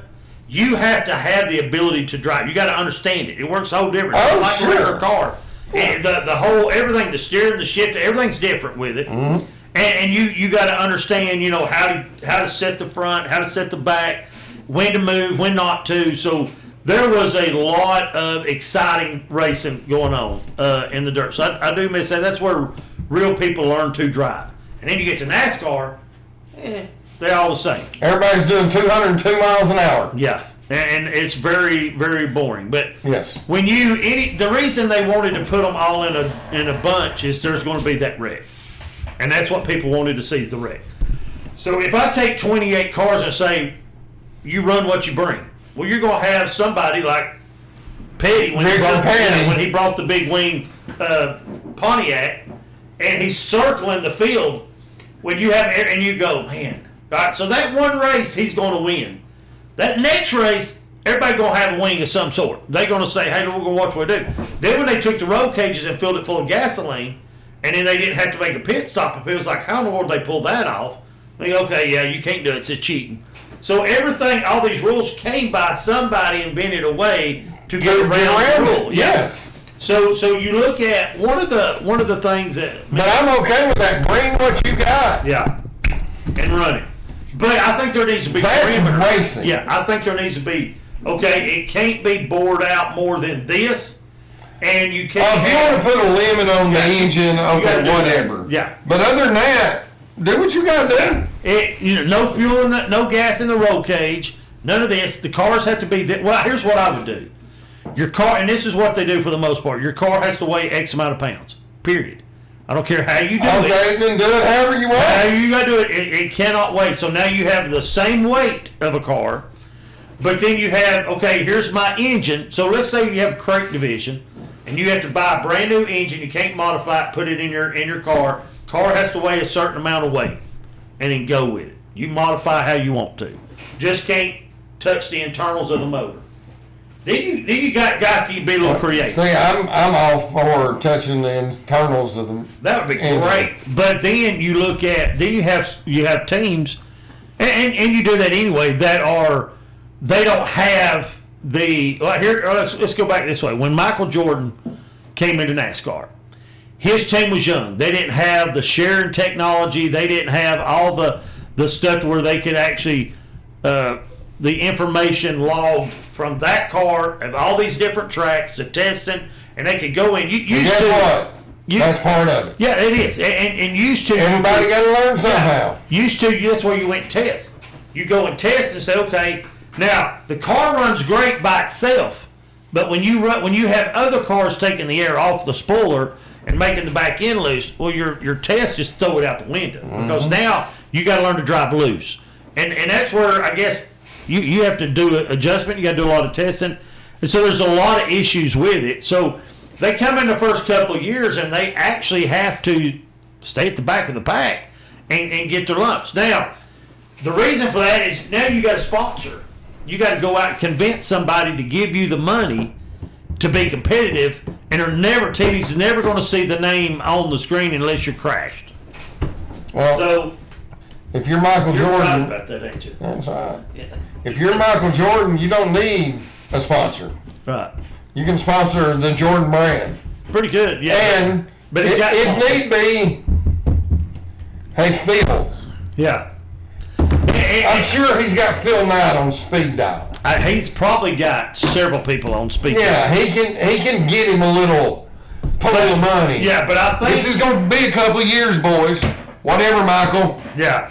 Now he's in a lawsuit with the NASCAR over a lot of stuff. So I don't know. I've heard some of the other teams are turning their back on him and his team. So I don't know. We'll see how that plays out. But so any shockers in the college football playoff rankings on week 11? No. All right. Now let's look at NFL. I watched. Did you watch any NFL this past week? I did. What did you take away from the weekend of who's your shockers, let's say? Well, I was a little surprised that the Steelers beat the Colts the way they beat them. Why would you be surprised? The way they beat them? I'm not saying I'm surprised they won the game. I didn't get to watch it. It was They blank. manhandled them. I mean, they beat the crap out of them. Yeah, I didn't get to watch the game because of the old. Well, we had family issues, and I believe that was the issue why there was so much going on Sunday. I kept up with it, but I didn't get to actually sit and watch the game, and that's one of the first Steelers game I didn't get to watch. The Falcons stink. Well, they're the Falcons. I'm curious to know how long they love Michael Penix. Well, let's look at Michael because I'm glad I was fixing to bring this up. But let's look at his numbers. See if I can pull him up here. My phone is starting to I didn't know if that was tweak the out. chair or if that was your stomach. One of them turned loose. It had to be the chair. Who in the world? Oh. Oh, when you open NFL videos, it just takes off on its own. All right, so let's go to standings. And let's see, it'll pull it up. Come on. All right, now let's look at. Just let the sound effects. They're 3 and 5. All right, let's pull them up here. They lost against the Buccaneers by 3. They beat the Vikings. They lost against the Panthers 30-0. I don't know what happened at that game. The Panthers. What is I don't know what's going on with the Panthers. Commanders, they won. They beat the Commanders 34-27. That's saying something. It says they beat It's the really Bills. not. They beat the Bills? Am I reading this right? Atlanta beat Buffalo Bills I think they did, yeah. 24-14. Lost to the 49ers 20-10. Lost to the Dolphins 34-10. That's when the coach got in hot water, and then lost to the Patriots 24-23. So some pretty impressive wins and then pretty disappointment losses. Now they're playing the Colts come Sunday. And so let's look at what Penix has done so far. Let's see. Depth chart. Let's see. What do we want to look at? Stats.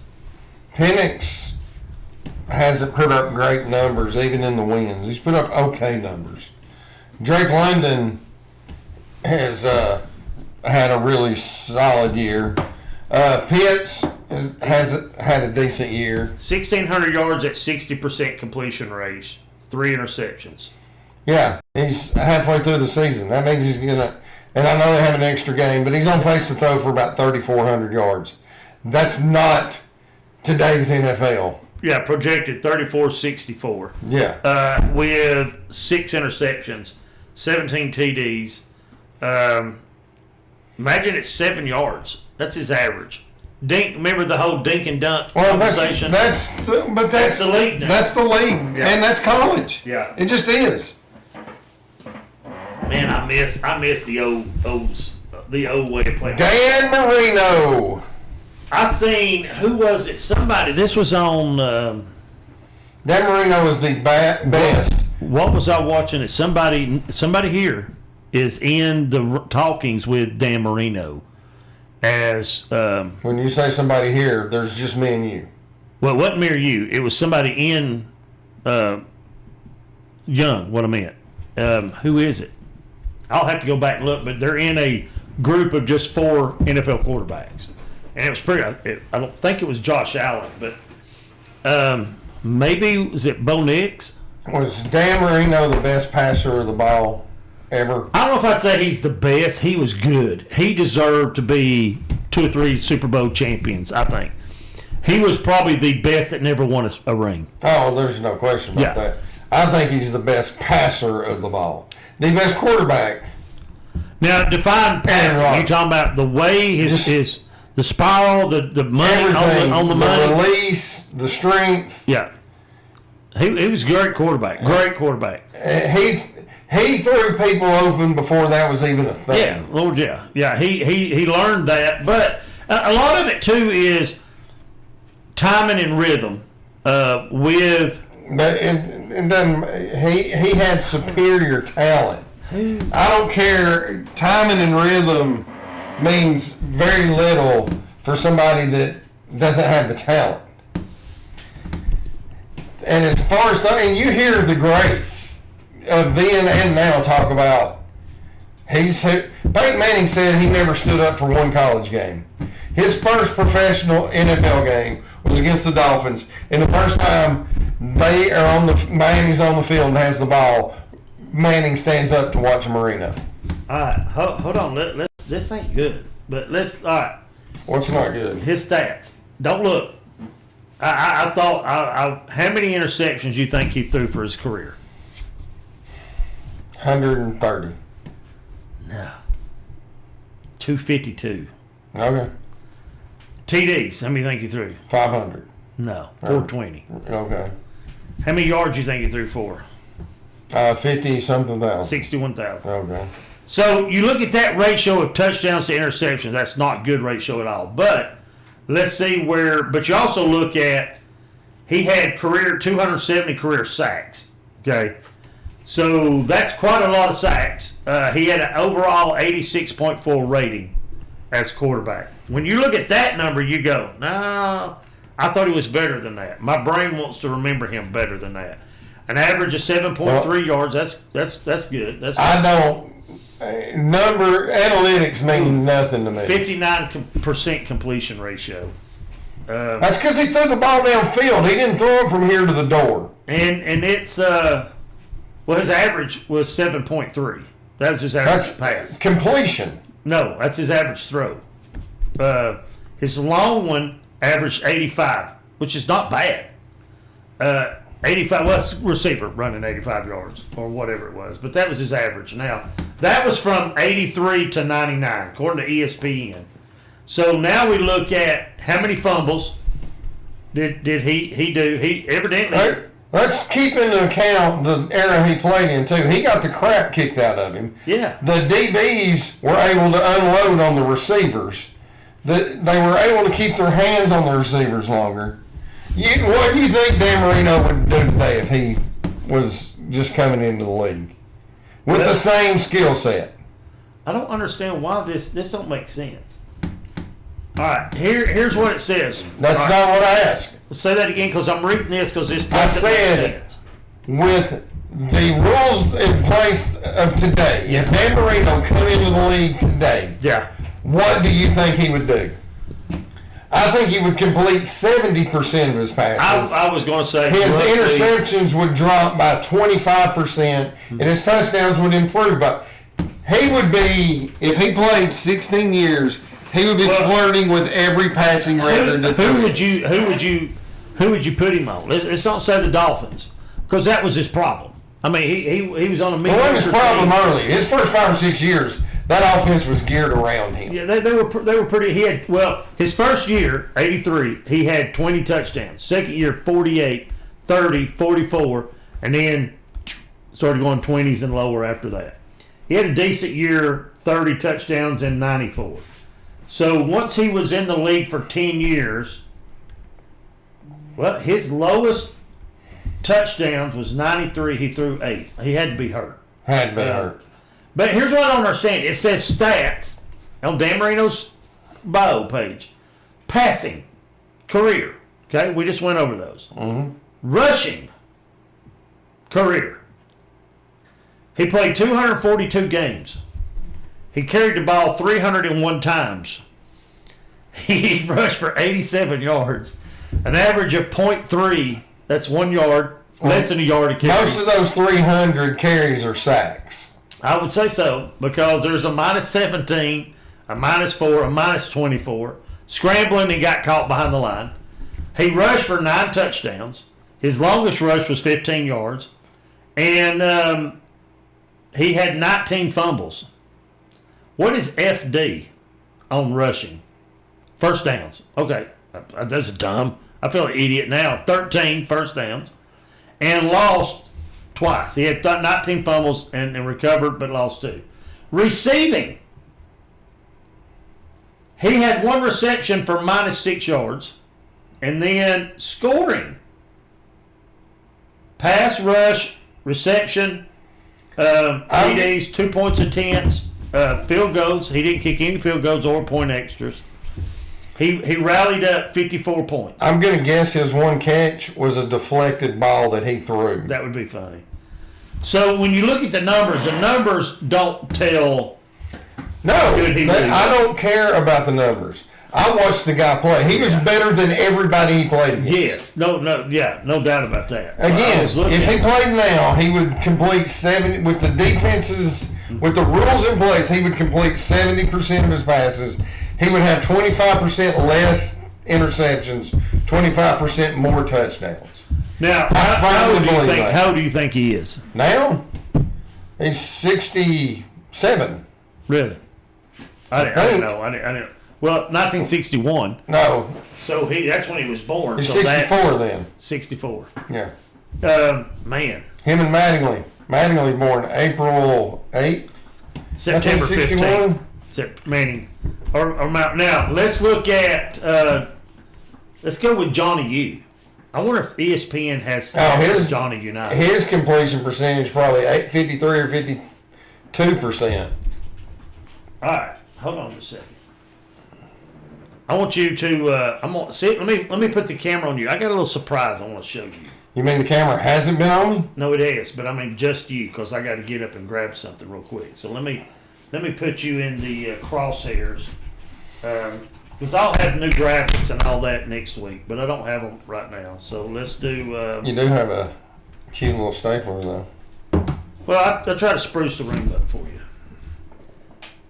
And the whole, well, if I put it on you, they're going to see what I'm doing and where it's at. So I'm just going to leave it. I'm going to leave it where it's at right now. So let me do this. I'm going to put. Now it's strictly on you. You're off to one side. There's a reason for that. Take off with it. I'm going to show you something. Go ahead. What do you mean take off with it? What am I Talk about anything. talking about anything? Lance Tarver just joined us. Hey Lance. Oh, Lance did. Yeah. Oh, well, I want to know.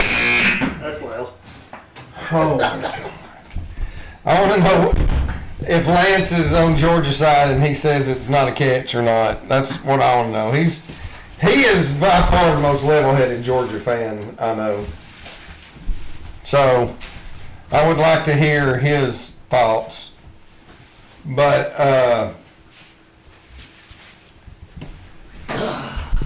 I I thought Dan Marino, as I've said, Aaron Rodgers is the best quarterback. But just like all these people that say Barry Sanders is the best running back, Barry Sanders is not in the top 4 or 5 best running backs. Mason Storm. I know, Mason Storm. I've seen some of those. Mason Storm. Yeah.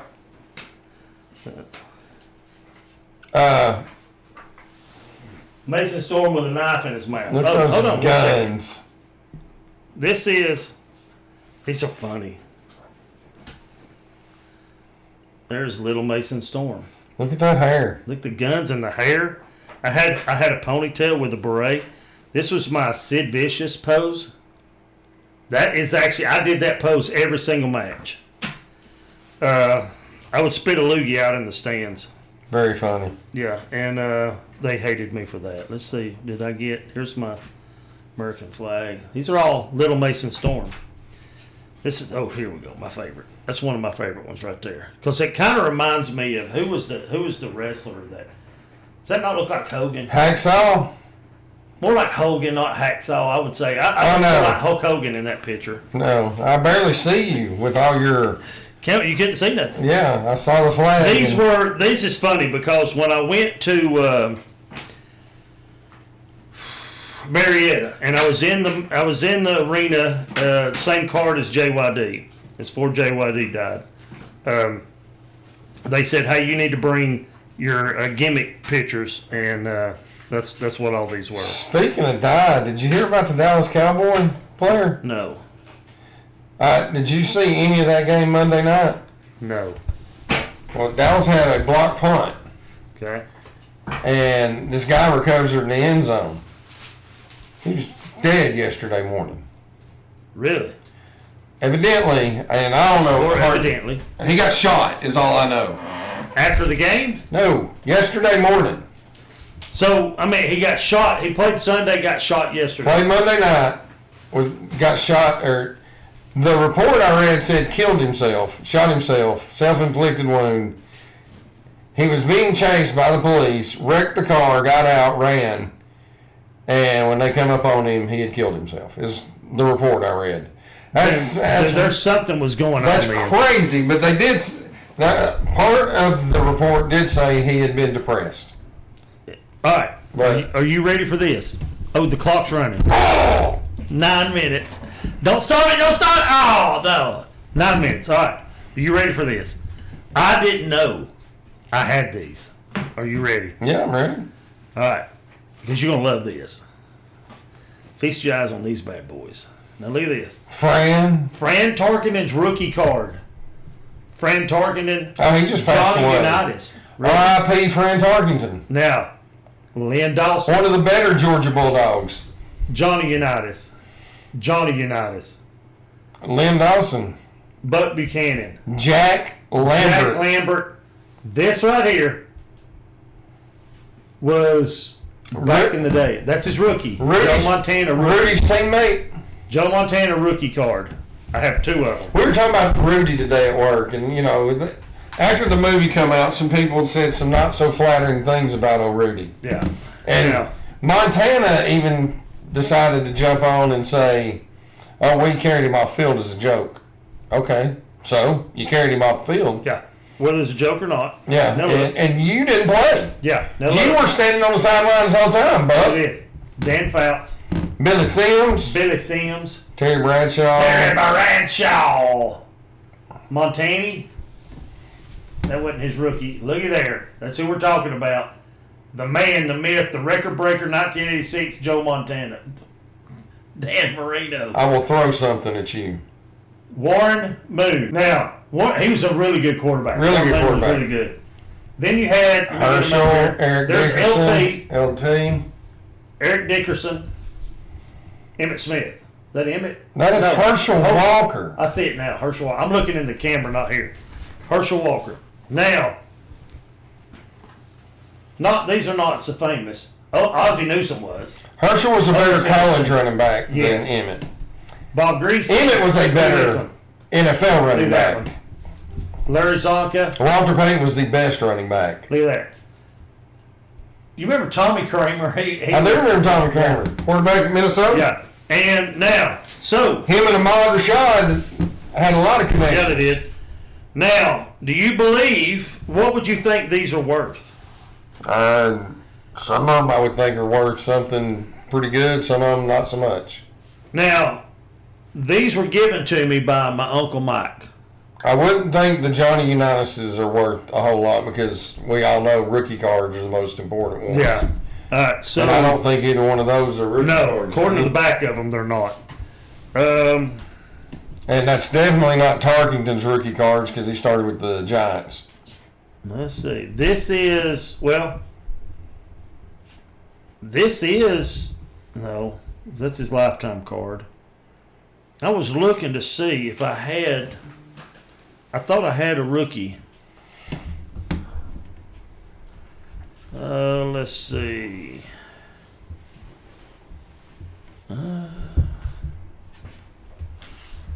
I'm looking. I thought we had. Let's see, Jack Lambert, Bob Greasy, Larry Zonka, Walter Payton, Otis Anderson. Yeah, I'm not sure any of these were really I thought when I first looked it up several years ago that it might not have been Montana's rookie card, but that card is, because it says 79 49ers and then 80 49ers. So it's his second year. That's his second year, yeah. It was worth $150 15 or 20 years ago. Now, the problem is you got to find somebody Willing to pay that. Exactly. Yes. They're in mint condition. Well, not all mint. They but definitely look pretty good. for that age. But my uncle gave them to me in a shoebox. I gave Hunter a big shoebox full of old cards like that. I kept a lot of them. There's probably some more put up, but I thought that was pretty interesting. So anyway, so you look at this, and when we look at, I remember Dan Marino being way better than his stats say. I remember Dan Fouts. I didn't think he was that really good. He was really good, but I didn't think he was that good when I was watching him. I thought he was good. Of course, he had three great receivers too. Wes Chandler, Winston was one of Winston. Kellen Winslow. Kellen Winslow. He And was really good. Johnny Jefferson. Yes, yeah, those are really good. Now, Wes Chandler, where did he go to college? good Lord, I don't know. Florida. Now I like the Larry Zonka. I love that card. So those were kind of cool, but I don't know if I like Little Mason Storm better than the football cards. But I seen them, I was like, I got to show those. Those was kind of cool. But I do have a shoebox of old ones I gave Hunter, and I said, hey, put these away, because when I'm dead and gone, they're going to be worth. Then you can do whatever you want to. Do what you want to, but they're going to be worth some money. Give them to Mikey or whatever. And so that was kind of cool. There's no telling what I'll find over there in those drawers. So what have you got that you want to touch on? We're at 10 till. We're really not on a time frame right now. It kind of feels good, but we can end it just as quick as we can find it. Well, Florida does play at 8 o'clock tonight, so. Florida who? Gators. Football? No. Exactly. That's why. Yeah. Hoops. I'm not The big into hoops. defending national champions, Okay. who did lose to Arizona to start the season. Arizona's got a stud freshman. He'll be a one and done. He was Mr. Arizona, really good player. Thomas Houck showed out. The other bigs now, Haglogan or whatever his name is, he played well. But they were bad on the boards, and the guards weren't great. But I do anticipate Florida being really good Yeah. by the time the SEC tournament starts. They play UConn, they play Duke, they play a bunch of ranked teams before the SEC schedule kicks in. And they ain't shying away from anybody. No. I think I don't get onto basketball much until you get into the March Madness. Sure. And you get into that. That's when it gets fun, and we do the brackets and we do all that. And we had, now that we're here, okay, and when I get off my keto, we're going to do, which probably I may be off of it 1 or 2 days, but I'm thinking we do some chili here. And here's what we'll do. All about chili. Here's what I think we're going to do. Okay, so now we got a refrigerator and the stove and all that here on the premises. Why don't we get not every week, but we'll do like Wolf brand chili with beans. We'll do Van Camp's chili with beans. We'll do Vaidi, how we used to do things. Compare what's the best chili. Now, can your stomach handle that? Not at the same time. Dennis's chili is the best chili. Well, where do you put your chili? Because we're getting winter time. We're getting chili time. Yes, we are. A little this, a little that. Mr. Peanut Butter. I guarantee you peanut butter sandwiches go in them. See, if I did the keto bread, which is really nasty, and did peanut butter, that's high in carbs, and then chili without beans is okay, but chili with beans is really high in carbs. So I can't do no carbs for like 2 days when I do that. And then we did the frozen pizza. That was one of my favorite segments. Well, that was all right, yeah. I didn't realize I don't that. like canned chili. I'll eat it on like a hot dog, just because I'm just getting. Well, I tell you what got me in the mood. We was at my niece's house and my Josh and Megan's house for Halloween, and they do things a little different. Okay, and I was like blown away by it. So the way they do their Halloween is they ran an inflatable in the yard for the neighbors. They put a bowl of candy out at the street, and you have a honest system, okay? Mm-hmm. And right behind that, he's got tables and chairs and the overhead, and he feeds the parents or the kids. This year it was hot dogs and chili. He had coffee, hot cider, hot chocolate. So they could come up, get them a cup of hot chocolate, get them a couple of hot dogs, chill out, relax. We got a big movie playing, got a fire pit going, right all that right there in his driveway. And I'm like, dude, that is how you do it. So they have reinvented the love of trick-or-treating at their house. And I was like, still on keto because my heart doctor says I've got to drop a few more. I'm over halfway to where they said go. So that's exciting. But he had his chili. I salivated looking at the chili and going, man, that looks good. You know how you can look at chili and go, man, that looks good. Mm-hmm. And then I seen my brother eat 2 of them. And I was like going, man, that looks real good. So tell me about your chili. What do you put in your chili? I put onions and... What kind of onion? There's white onion, purple onion, yellow onion. White onion. You do was it the Vidalia? No, it's not Vidalia. They're not It's just the sweet white onion. It's not sweet. It's the white onion is sweet onion, ain't it? Or is it the yellow onion that's sweet? Vidalia is... The Vidalia's sweet, but they're also... Isn't there like a yellow one that's sweet or something? Anyway, but go ahead. You got onions? What is? Onion, the big red kidney beans, and then chili beans. What brand? Any certain brand kidney? Do you do the dry kidney beans or you do canned kidney beans? I do can. Which brand? But I drain them, Lux. So you drain them, wash them, then you put them in a pot. Then I put them in a pot. So you got... Chili I will put in wet. All right. So which is... wait a minute. What do you mean the chili you're going to put in? The chili beans. So you get a can of chili beans. I get a can of chili beans and a can of kidney beans. Okay. That makes sense. And got me anyway. I knew it was coming. Yeah, love it. I tried not to stare at it, but all right. So you do chili beans. You get a can of chili beans. Can of chili beans. What can brand? of kidney beans. What brand chili beans? Lux or Lucky's. Or is it Lux? It's Lux or Lucky's. I think it's Lux. Okay. Yeah. All right. So you got Lux chili beans. And you got Lux kidney beans. You wash the kidney beans, put the chili beans in like they are, wash the kidney beans, they go in. Then what? Tomatoes, diced tomatoes. Diced tomatoes from a can. I'll drain them. Okay. I don't get crazy with draining them, but yeah. I don't pour all the tomatoes. Because it gets really soupy. Yeah. Yeah. All right, then what? Obviously chili powder. Yeah. I prefer deer meat, but I will do hamburger meat. Okay. Deer meat is good. It does give that. And some cayenne.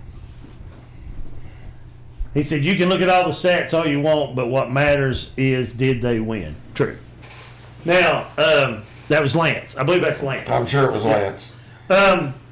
That's one we didn't know. I thought he'd answer the question. Obviously, I was wrong. I'm well aware. We're all well aware who won the game. Yeah.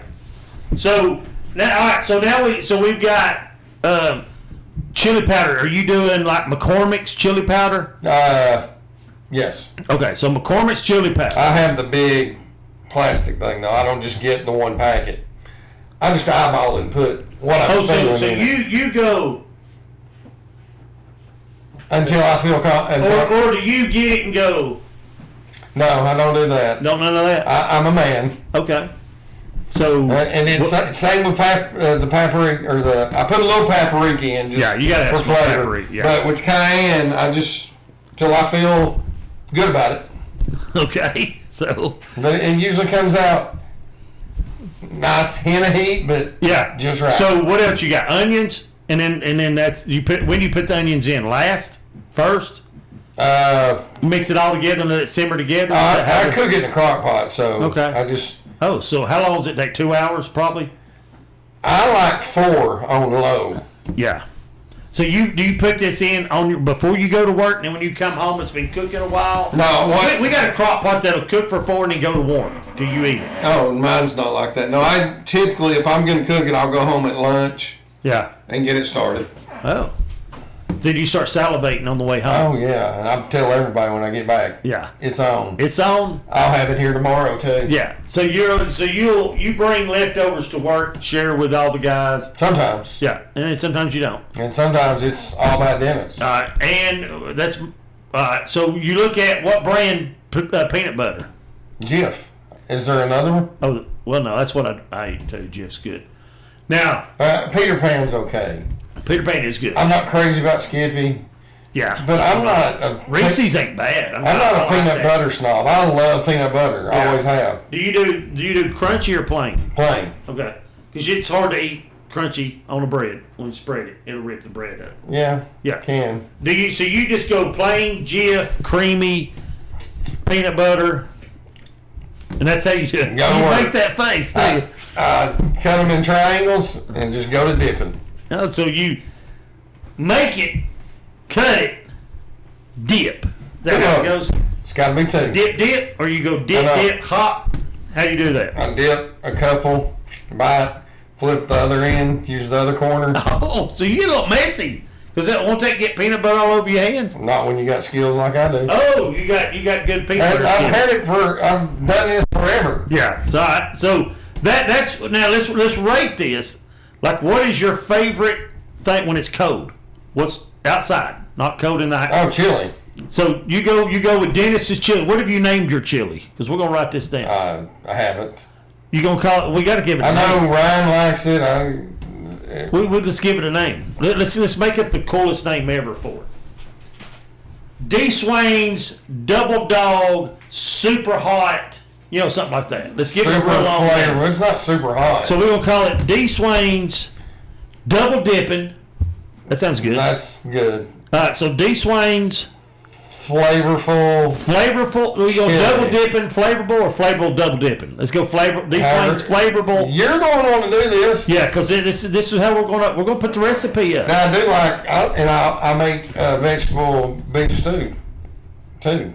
That's so you got the chili, but if you're feeling out there a little bit, you go with Especially the when I want my homemade cornbread. vegetable. Oh yeah, My cornbread's killer. cornbread You've is had my cornbread. cornbread is really good. Yeah. So D. Wayne's flavorable D. double Wayne's. D. Swain's flavorable double dipping. Flavorful. Yes, double dipping. Chili. Hold on. Smoky hot chili, because you got smoky paprika and a little bit of hot from cayenne. So it's double dipping, smoky hot chili Okay. with Jiffy or Jif creamy I will also, I make peanut butter on white bread. honey wheat. Oh, you lost me. I can't do honey. Okay. I was starting to salivate. You said Well, I honey ain't gonna wheat. get mad at you for using white. mean- I like white bread too. I mean, honey wheat on chili. Yeah. Man, Any kind of bread. I'd use wheat. If I got peanut butter and I got chili, it ain't gonna bother me. I'm going in. Just you To the elbow. to the elbow. Now, I do like making goulash in the winter, too. Oh, now let's talk about the goulash, because I like that you do. Here's one thing I follow a recipe, and it's been a couple of years because it's just me now. Right. When I was cooking for everybody, so now I either make chili or I make vegetable beef stew. Yeah. Because that'll last. I'll eat it multiple times. Right. I don't mind doing that. Yeah. The goulash after a couple, You kind of done. I've had enough. Yeah. Because it usually depends on if it tears your intestines out Right. or not. And Now, so I would waste more than I would eat. have you ever thought about this? Because I have, and I don't think I've ever done. I have done chili on spaghetti. You ever done that with cheese? Really I'm good. not from Cincinnati, man. Yeah, but it's really good. I came up with that. Well, I say came up. I didn't come up with it, but I tried it when I was 20, 21, and I was like, man, it ain't bad. You know, when you're looking, you're single, and you're going, I got some cheese, got some noodles, and a can of chili. Let's throw it all together, right? See what we got. That's how a lot of my creativity came. But so you have that. The other thing is you have cornbread with vegetable beef stew. Your goulash. But have you ever took rice and put rice in your chili? No, I bet it would be good. I'm not going to find out. I think you should. I'm not. You can. I may do that. Okay. And I think it would be great. Wouldn't it be? We're past time. We're in overtime. We're in overtime. We're all right. Are we ready to wrap it up? We're going to wrap it up because I want to get home and watch a little basketball. And it's Thursday night football, too. Yeah, and you're getting ready. You started that chili talk, got you ready to roll. Now, I did. Um, I'll definitely make chili this weekend. Oh, it's supposed to be cold Sunday, so that's when I'll make it. yeah, so you're gonna make it. Set it in before church? Yeah, and you go after church and blow your colon out. You kidding? Yeah, get you some honey wheat, some Jif. You got that on hand? Or you got to go get it. I'd go get it. Okay. So No, I've got Jif on hand. Yeah. No, I've got bread on hand too. now you know Jif, that if you get Jif and you've taken it out of the container, and BB showed me this because when he was in prison, that's how they done it. You take it peanut butter and spin it on the floor, and it will actually mix everything up, because they used to put like crunched up Oreos, M&Ms, candy, Butterfingers, crunch all that up, put that in peanut butter and spin that thing about 15 spins. When you get it together, it's all blended up like a blizzard. That's what it looks like. You just scoop, and it's all right to the top. You scoop it right out. It's really cool. So, but anyway, go ahead and give your closing comments and your shout outs. Your shout outs. Florida needs to win this weekend. I mean, for real. I would love to see them win out. And I'm pulling for Billy G to keep the job. I like him. He's a great recruiter. He's always been a great recruiter. Was there with Urban Meyer, recruited Percy Harvin first and foremost. So you know he's kind of waited his turn. If they go 4-1 and their only loss is to Georgia, the way it went down, how do you say sorry, man? Yeah, true. But we'll see. It's still all a guessing game.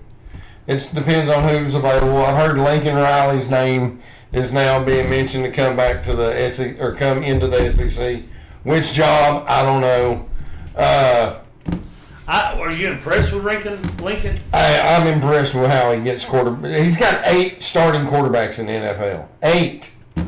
But what teams do you remember them playing for him, and they were standout in college? Just Baker Mayfield's team the last year at Oklahoma. His last year. I mean, they went toe-to-toe with Georgia, who was the second best team in the country in 17. Lincoln Riley's the one that put that team together. Yeah. But, yeah, he's not done a lot. He's a really good quarterback coach. He could help Auburn maybe. He could help LSU maybe. I don't know. Did Auburn fire Hugh Freeze? Oh, yeah. Yeah, he got fired last Sunday. So let's look at the opening. Hugh Freeze, LSU. So you got Auburn, LSU, and you have Arkansas and Florida. Arkansas, Florida. 4 SEC teams in these coaches. And then you got Penn State, Virginia Tech, Oklahoma State. That's and Florida State, right? No. They Florida State hasn't fired Mike You think they normally will? get. Well, they could. think But they- we're talking about for Right sure. now. Okay, eight coaching jobs. Now, who would you see jumping ship to fill any of those? I think And then they're you're gonna I have think those you're going to openings. see a few guys. Obviously, the Indiana guy's not jumping ship. He just signed a huge. Lance said, Rick and Lila, are you joking?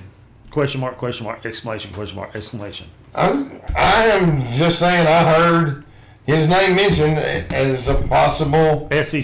SEC job. Do you think they would go Arkansas?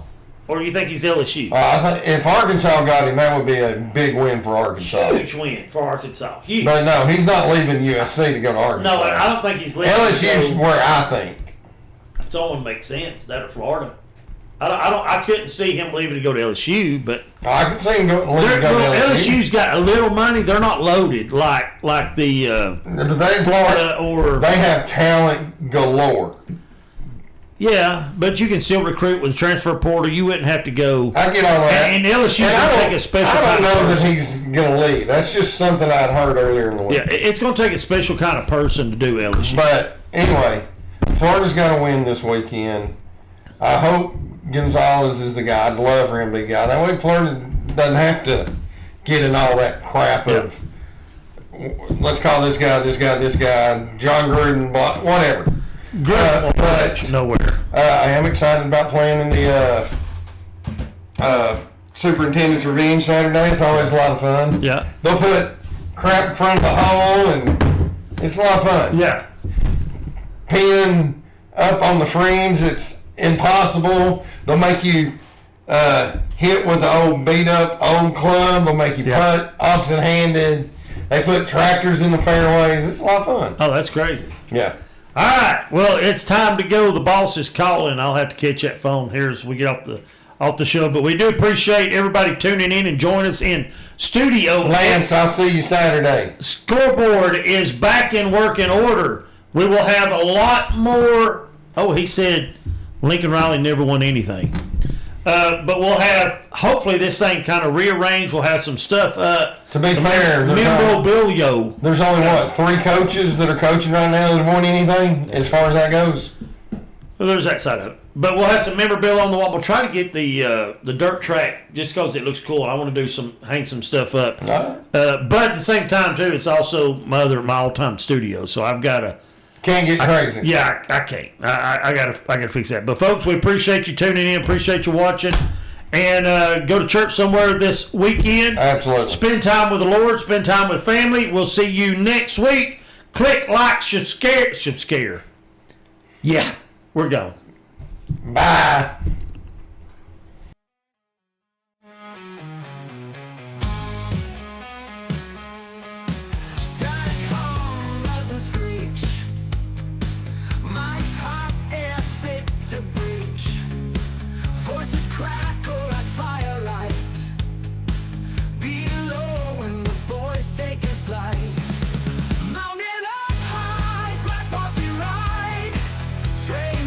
Chaos, we won't hide.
On the edge, no safety net.